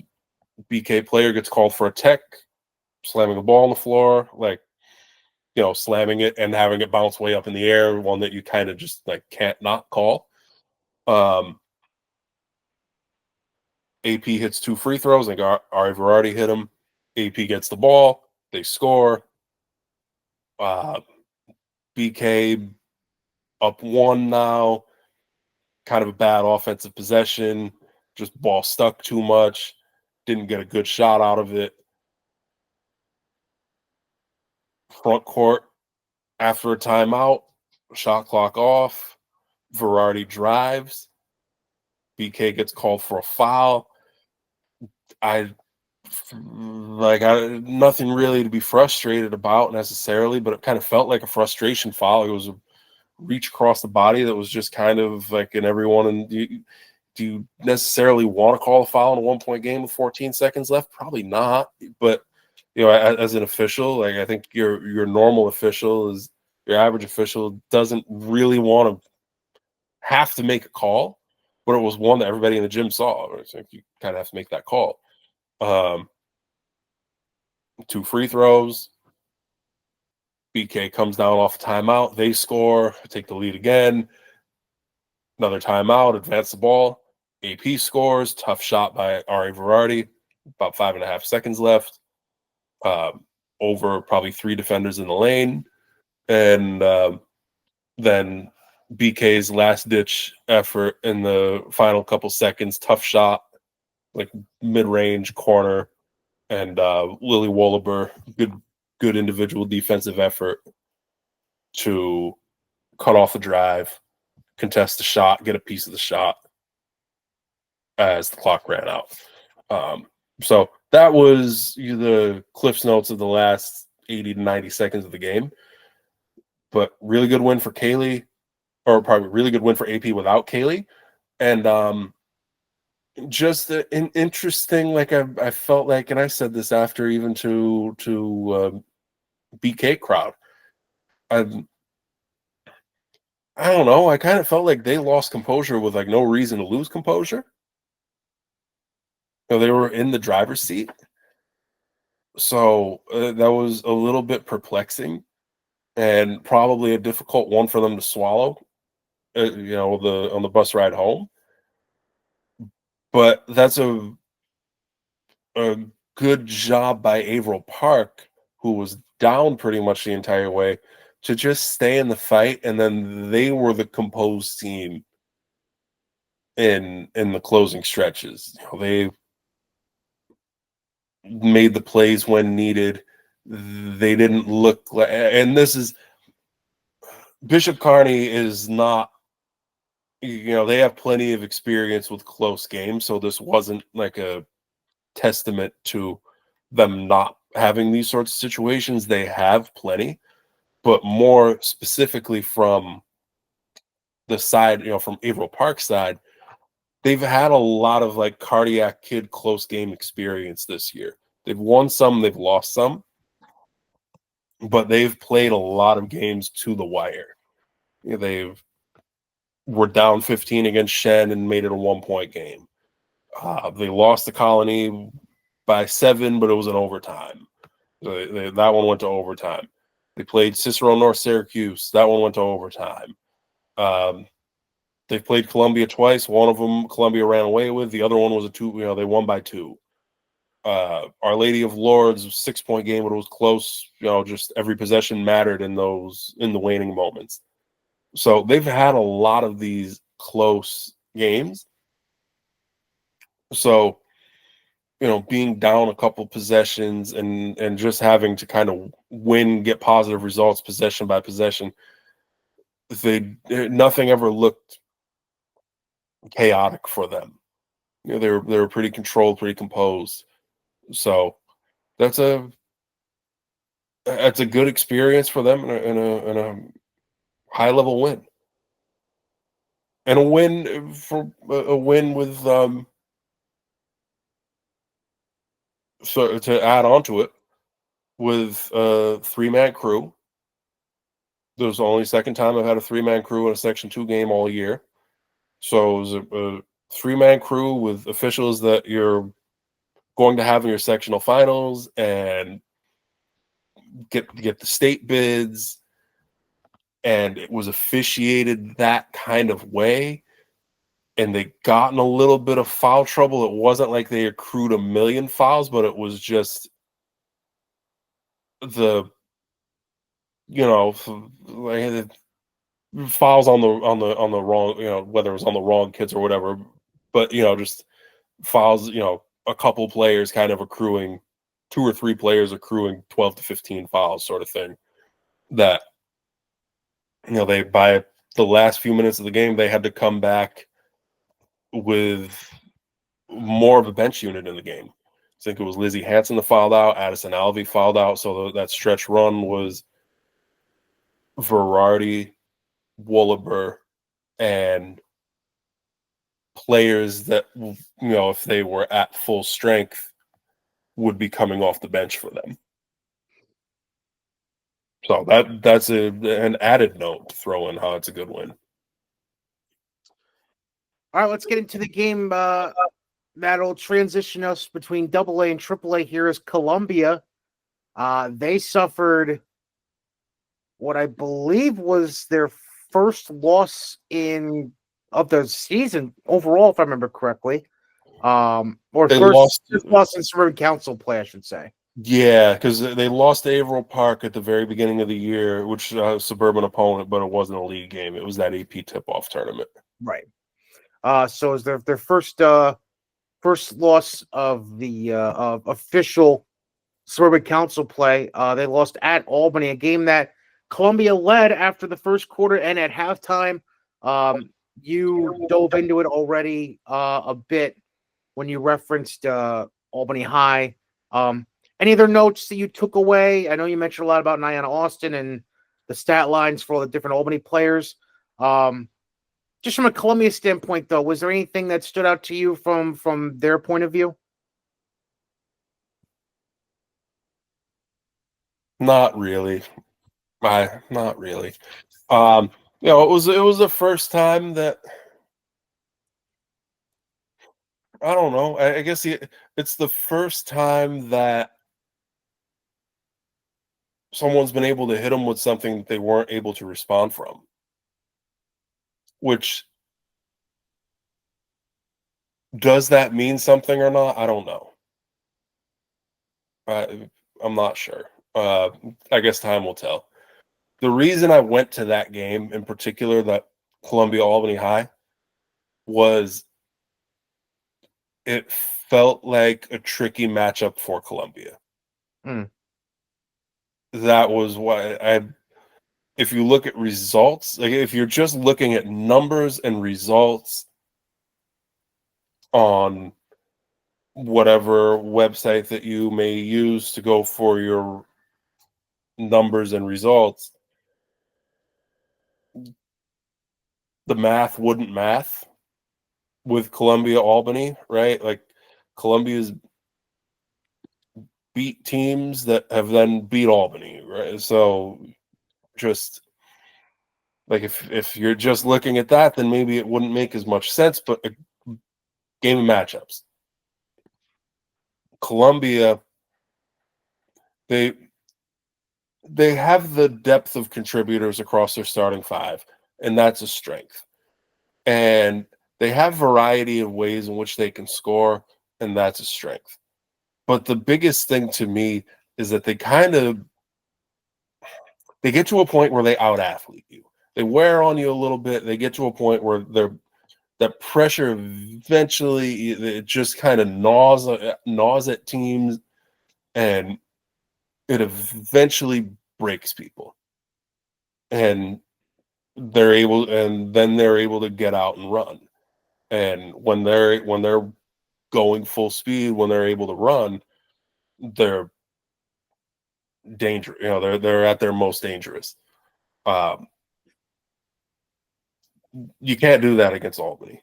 Like there's no out athleting Albany. There's no grinding Albany to the bone.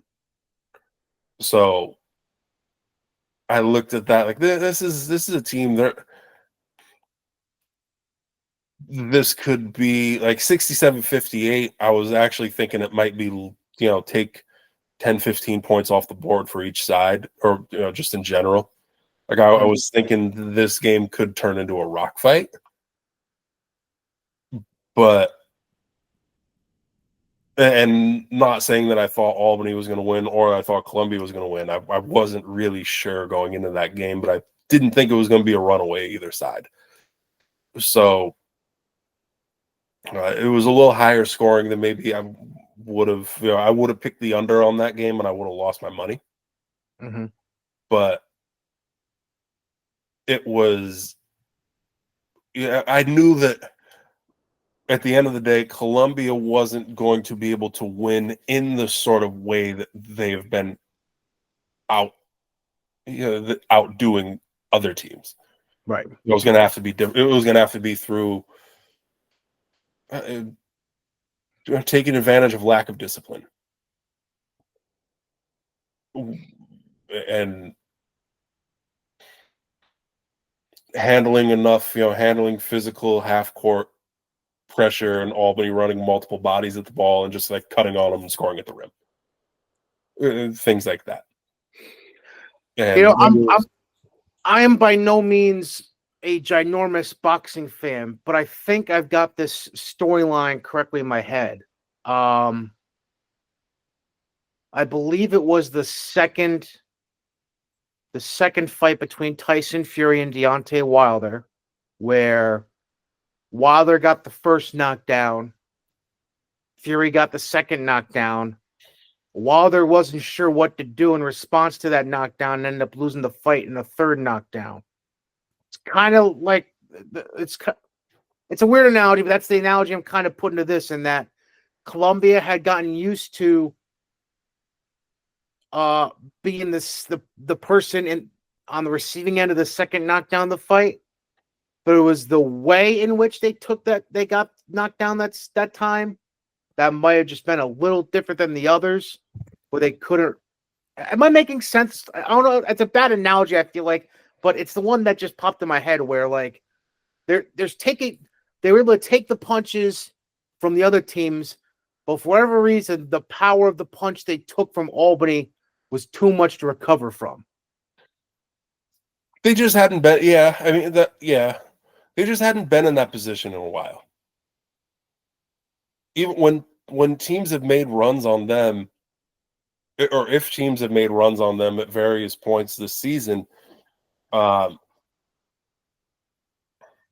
they've it's cut a 15-point lead down to 5, but they've still been in the lead. Right. So they found themselves in this game, and this was make no two ways about it. My halftime thought, and I don't think I've verbalized it in quite as blunt of a manner on social media, but I felt like Albany was lucky to be as within range as they were. I want to say it was maybe a 4-point game at halftime, and Columbia had a little bit bigger of a lead than that, maybe up around the 11 sort of range. Albany was in pretty significant foul trouble. Giussani for Mia Corazzini picked up her second foul like after I blinked. It was about a minute into the game. She picked up her second foul. She didn't see the court the rest of the first half. Giussani Francis Torres picked up her second foul in the middle of the first quarter, and as there was a sub waiting for her at the table, she picked up her third. So that took away their front court outside of Nyana Austin, and it took away their top, their primary shooter, who Giussani Francis Torres has developed into their most potent, most consistent perimeter shooting threat. But because they were guard heavy, Columbia was really sagging in on them and daring them to shoot, and they were taking the bait. And Albany took, and I actually said this to somebody, one of the Albany coaches after, because the complaint was about the refs, right? Okay. My thought from the first half, we can point at the refs all we want. Guys took 23s.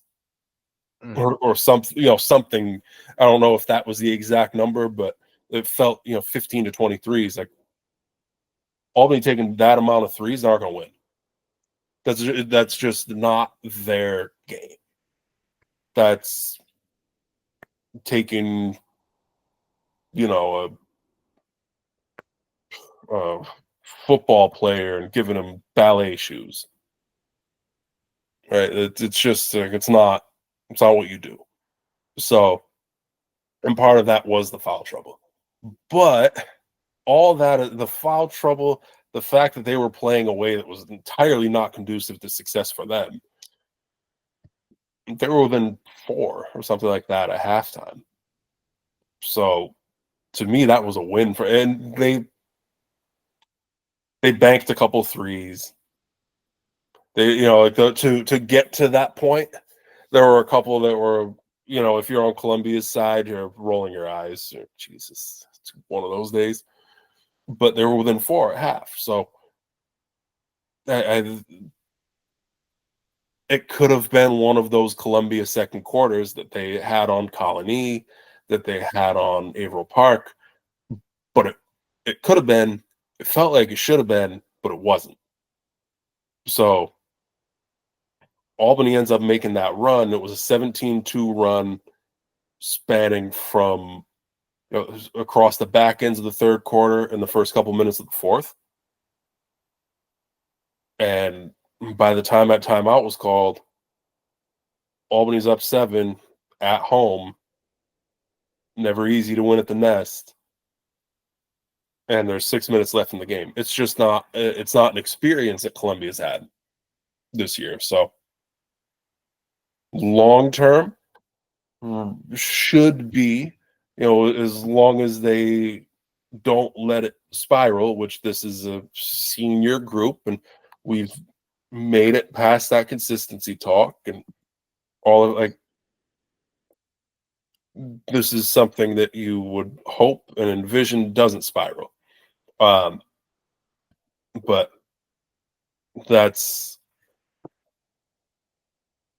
should be long-term good experience as much as you would want to win that game, but good experience for them because they're not going to make it through the rest of the season, like sectionals and whatever, without facing another second half deficit. So, but yeah, tough matchup. That is a tough matchup for Columbia. And the bright side for Columbia is they're not going to have to see Albany again this year, period. Now, they're going to have to see Catholic High probably at some point, which the Columbia Catholic High matchup can feel somewhat similar for Columbia as Albany does. But we'll cross that bridge when we get to it. Right. All right, let's get fully embedded in AAA now. And you went to a very exciting evening on Tuesday last week. It was a Shaker Shen doubleheader at Shen. Gym was packed because of the Kevin Herter jersey retirement ceremony. The now former Sacramento King turned Chicago Bull as of less than 24 hours ago. And it was really, it's interesting because Shaker High School in general ruined the whole night, but in two very different manners. The Shaker boys team, they got out to a big lead, almost gave it up, but held on for the win against the Shen boys in the nightcap.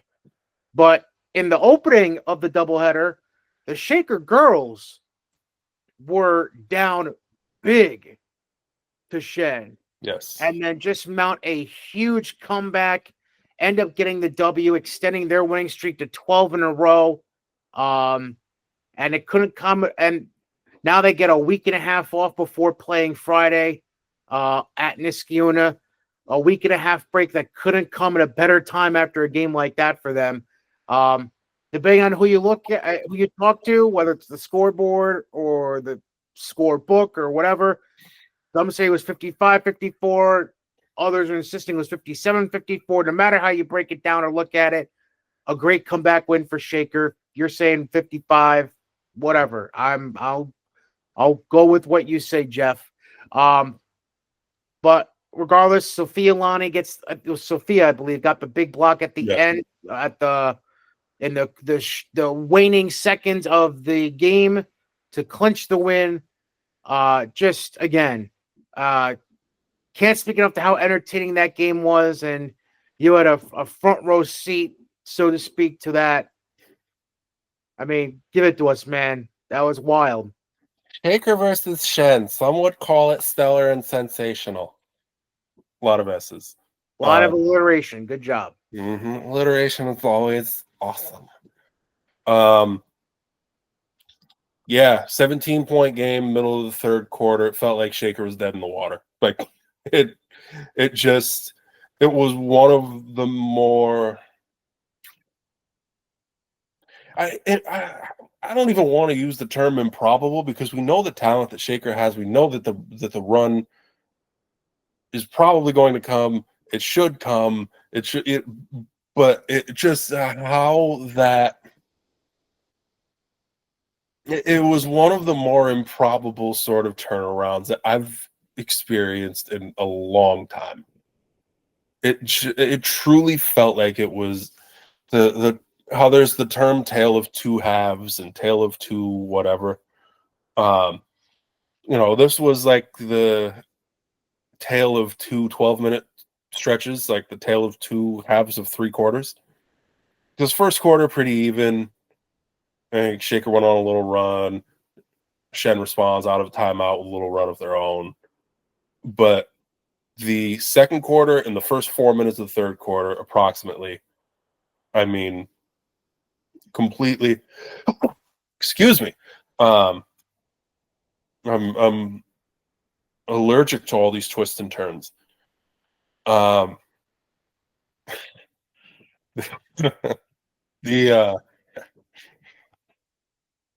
just the second quarter and the first part of the third quarter was just so Shen dominant.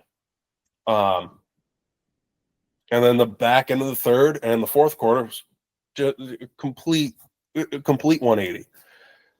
Couple different things. I thought, again, my observations, whether I am correct or not, I don't know, but these are just my thoughts. I watched that game thinking Shaker matched up, and there's an obvious, you look at the two teams, there's like an obvious difference in measurables and physical tools and a contrast where Shaker has size and interior strength that they can use to their advantage.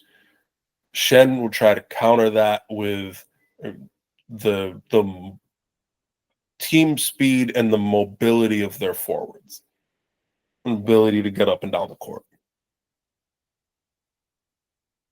They had success attacking Malia Jackson. Now, Malia had some success against them at the other end, whether it was scoring a little bit, like on the glass, keeping possessions alive. But Shen had success attacking Malia for a while. I thought they went a little bit too far down that well. And once, Coach Shipley, they made a couple different adjustments with the matchups. Once they had kind of tweaked it to where it was right, or where it was, the closest to right that it could be, I thought Shen was a little bit too one-track mind and predictable attacking, kind of going out of their way to attack the Malia matchup. And in the process, they sacrificed the rhythm and the flow that they had offensively that really pushed them to that lead. So, and it's a tough balance to achieve, because you see a matchup that you feel like you can attack, you feel like you want to test, Malia, big strong forward, you want to test her laterally. You've got face-up forwards. They had Ship had her guarding Gianna Soden for a little while. You want to try to attack that, just whatever it may be. But yeah, I just felt like they got stagnant in a sense, kind of working so hard to try to work through that matchup, but it disrupted the flow and the rhythm that they had. So there's that. For Shaker offensively, it's just they're good. They're going to go on their run at some point. So you have to keep, you can't score 12 points in the last 12 minutes of the game. They're going to make a run. They're going to make the run either by the fluidity of their offense when that happens, or ability to get out and transition, or just keeping possessions alive. So there's that. The other fun thought was you brought up Sophia making the big defensive play to close out a win on the road against another top AAA. So when the Twins go home, was there a little bit of like anything you can do, I can do better? Because if you fast forward or rewind, the opposite of fast forward. If you fast forward 3 times, right, you get the like 3 rights make a left. So if you rewind to when they played at Colony, that was Giada's role. Giada had a big game, and She made the big defensive play to close out a narrow win on the road, jumping the passing lane, getting the steal, and just sealing it with the layup at the buzzer to win by 3 instead of win by 1.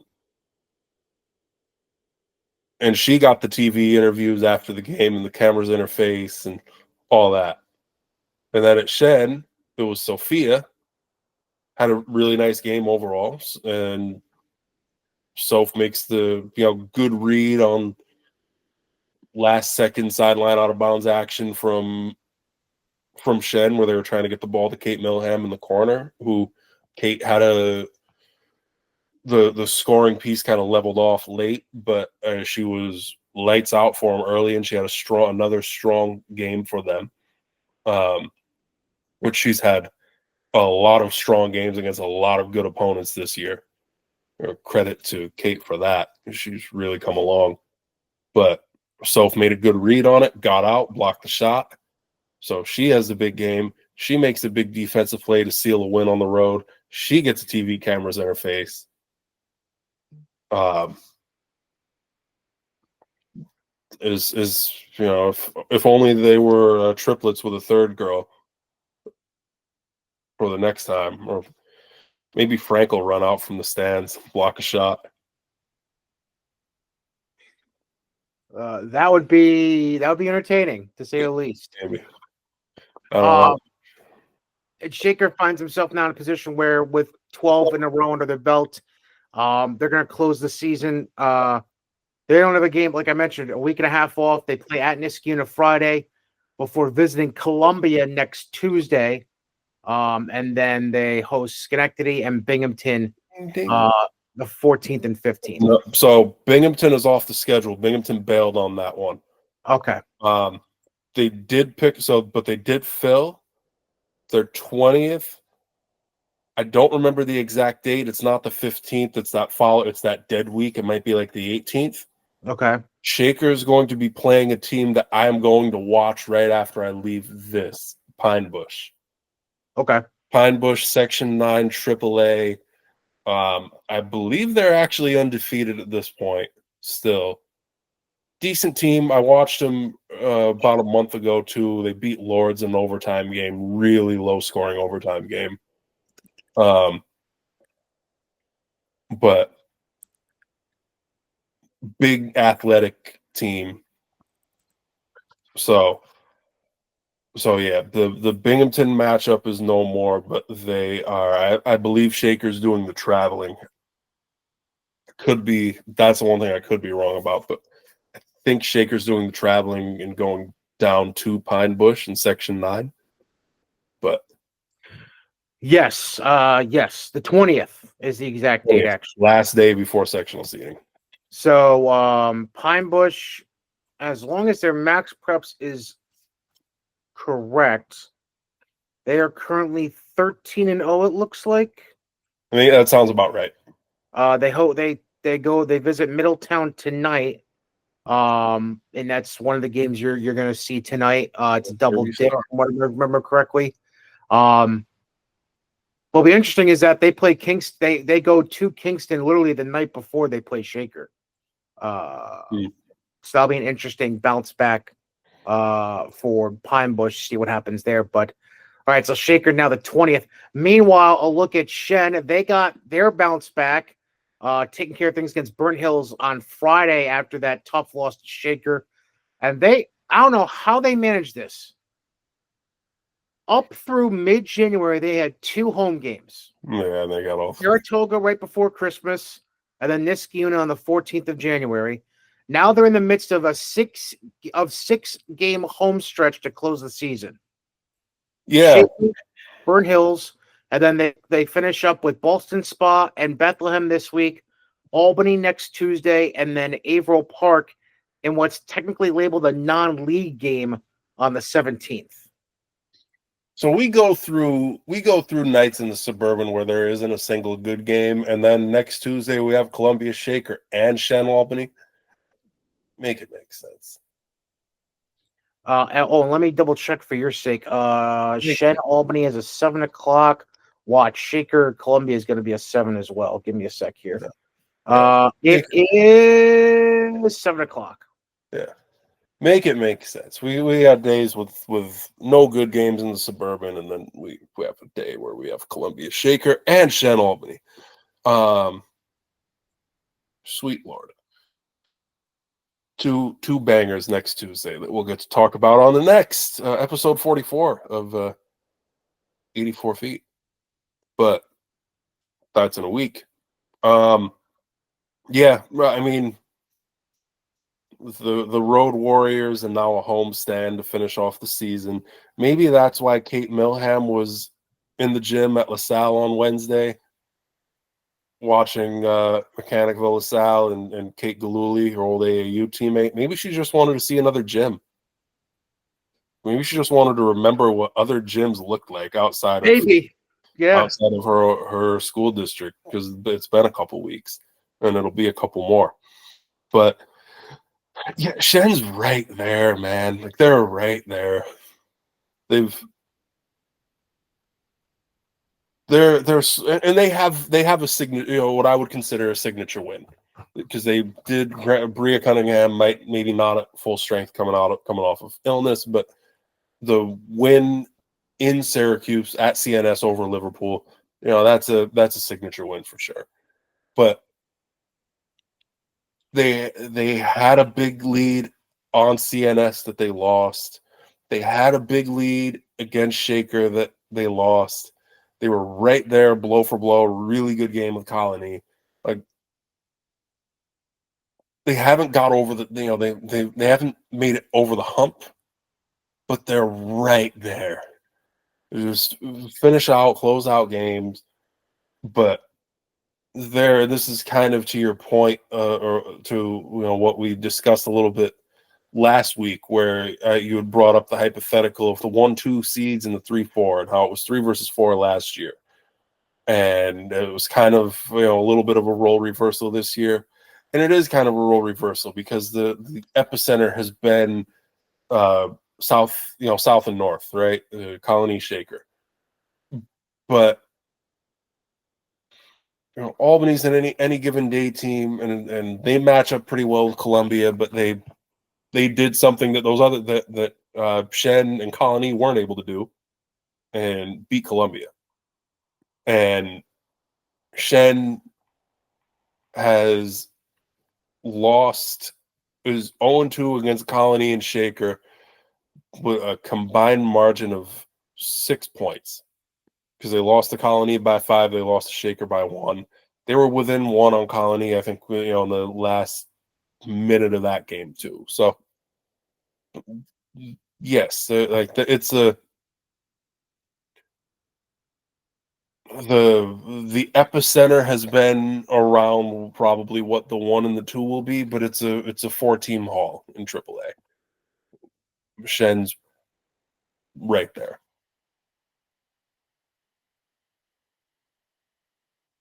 All right, and the one last game I wanted, it's more of a shout out than anything else.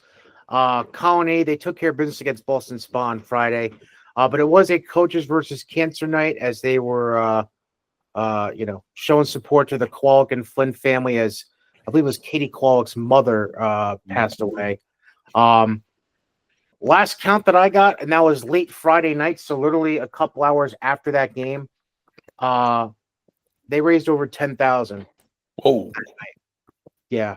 So big shout out to the South County School District and that whole community for coming out and showing out to show their support for the families. Yeah, I mean, anytime I can give a shout out for anybody who does that kind of fundraising for a cause like that, they absolutely deserve it, and they get my tip of the cap. Mm-hmm.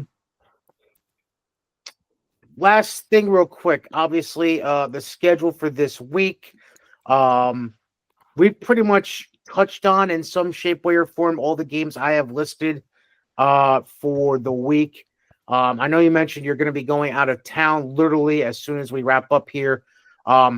Any specific Section 2 games you have already on your travel schedule for the week, or are we still working on that? I don't have any specific for this week. as the week goes on, I'm sure that I'll fill with a couple Section 2 games. But I'm anticipating this is a big travel week for me. Okay. But I'll probably just as the week goes on, there's probably a couple days that I'm going to be like, I don't feel like hitting the road, and I'll do something local. But I've seen so much of Section 2 at this point, and there's certain areas that I need to hit more that I haven't been around as much. Section 1, which I spent Saturday in Ossining for the Pauline Rickey Memorial Classic, which had 4 games of all Section 1 teams. I haven't been to Section 5 nearly enough, so I'm going to have to go out to Rochester a bit. I like going, I mentioned this before, but I like going to Section 4 this time of year because with all of these late regular season games leading up to league playoffs, there's a different sort of vibe. They all feel like they matter. So all those different sorts of things. So probably hitting the road a decent amount this week, weather dependent, because we've got a couple systems coming up that may. Yeah, I know Wednesday we're probably going to be good. Thursday looks like it's going to be maybe in question.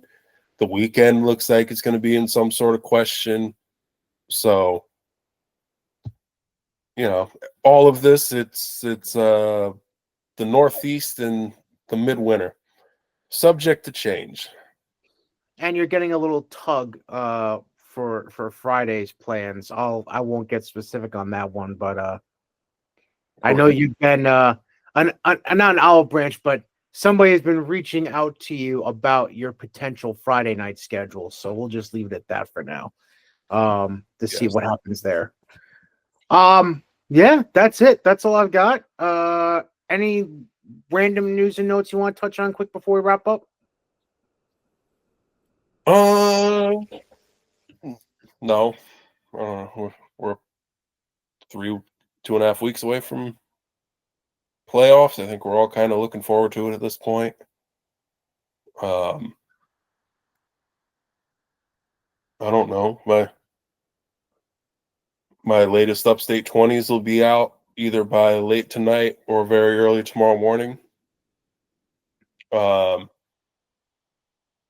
I'm not a knee-jerk reaction person, so I feel like with rankings and stuff like that, the biggest key is get it right the first time. If you get it right the first time, or you get it close to right the first time, then you just have to tweak. If you suck the first time, then you got to make a lot of changes. And this week, I have a new state number 1 in Class B. So it's only the second time I've flipped the number 1 since the start. But I flipped the number 1 in C a couple weeks ago after Randolph knocked off Frewsburg, and Greenwich has been at the top since then, a spot that they will retain. Randolph, if I felt like making that 5.5-hour drive, if there was any, Randolph and Frewsburg play their round 2 tonight at 7:30, and if there was anything in that area that I could have gone to at 5 or 5:30, I'd be out the door. I'd be gone. I'd be going to watch that. But I don't want to make 5.5-hour drive for one game. I would like for it to be 2. So that is that. But Randolph Frewsburg round 2 is tonight. That is the game of the night statewide, as far as I'm considered. But yeah, after Randolph beat Frewsburg in round 1, that put Greenwich to the top in number 1. Now Class B has a new number 1 after Hornell fell to Heshiqua in Class, my number 4 in Class C, and another Class B team out of Section 3 has been kind of killing it throughout the year and picked up a big win in the Battle of the Bishops out in Syracuse on Friday. So, yeah, I got that. So, Right. New Upstate 20s and weekly all Upstate teams coming out by tomorrow morning at the latest. Very good. EmpireStateTakeover.com, at NYS Takeover on the X, Twitter-ish. at Empire State Takeover on Instagram. Jeff Mlinar, another day, another week, another dollar. Safe travels, and we'll catch you again next week. All right, man? Yes, sir. What's up, pussycat? Whoa, whoa, whoa. Yeah. That one.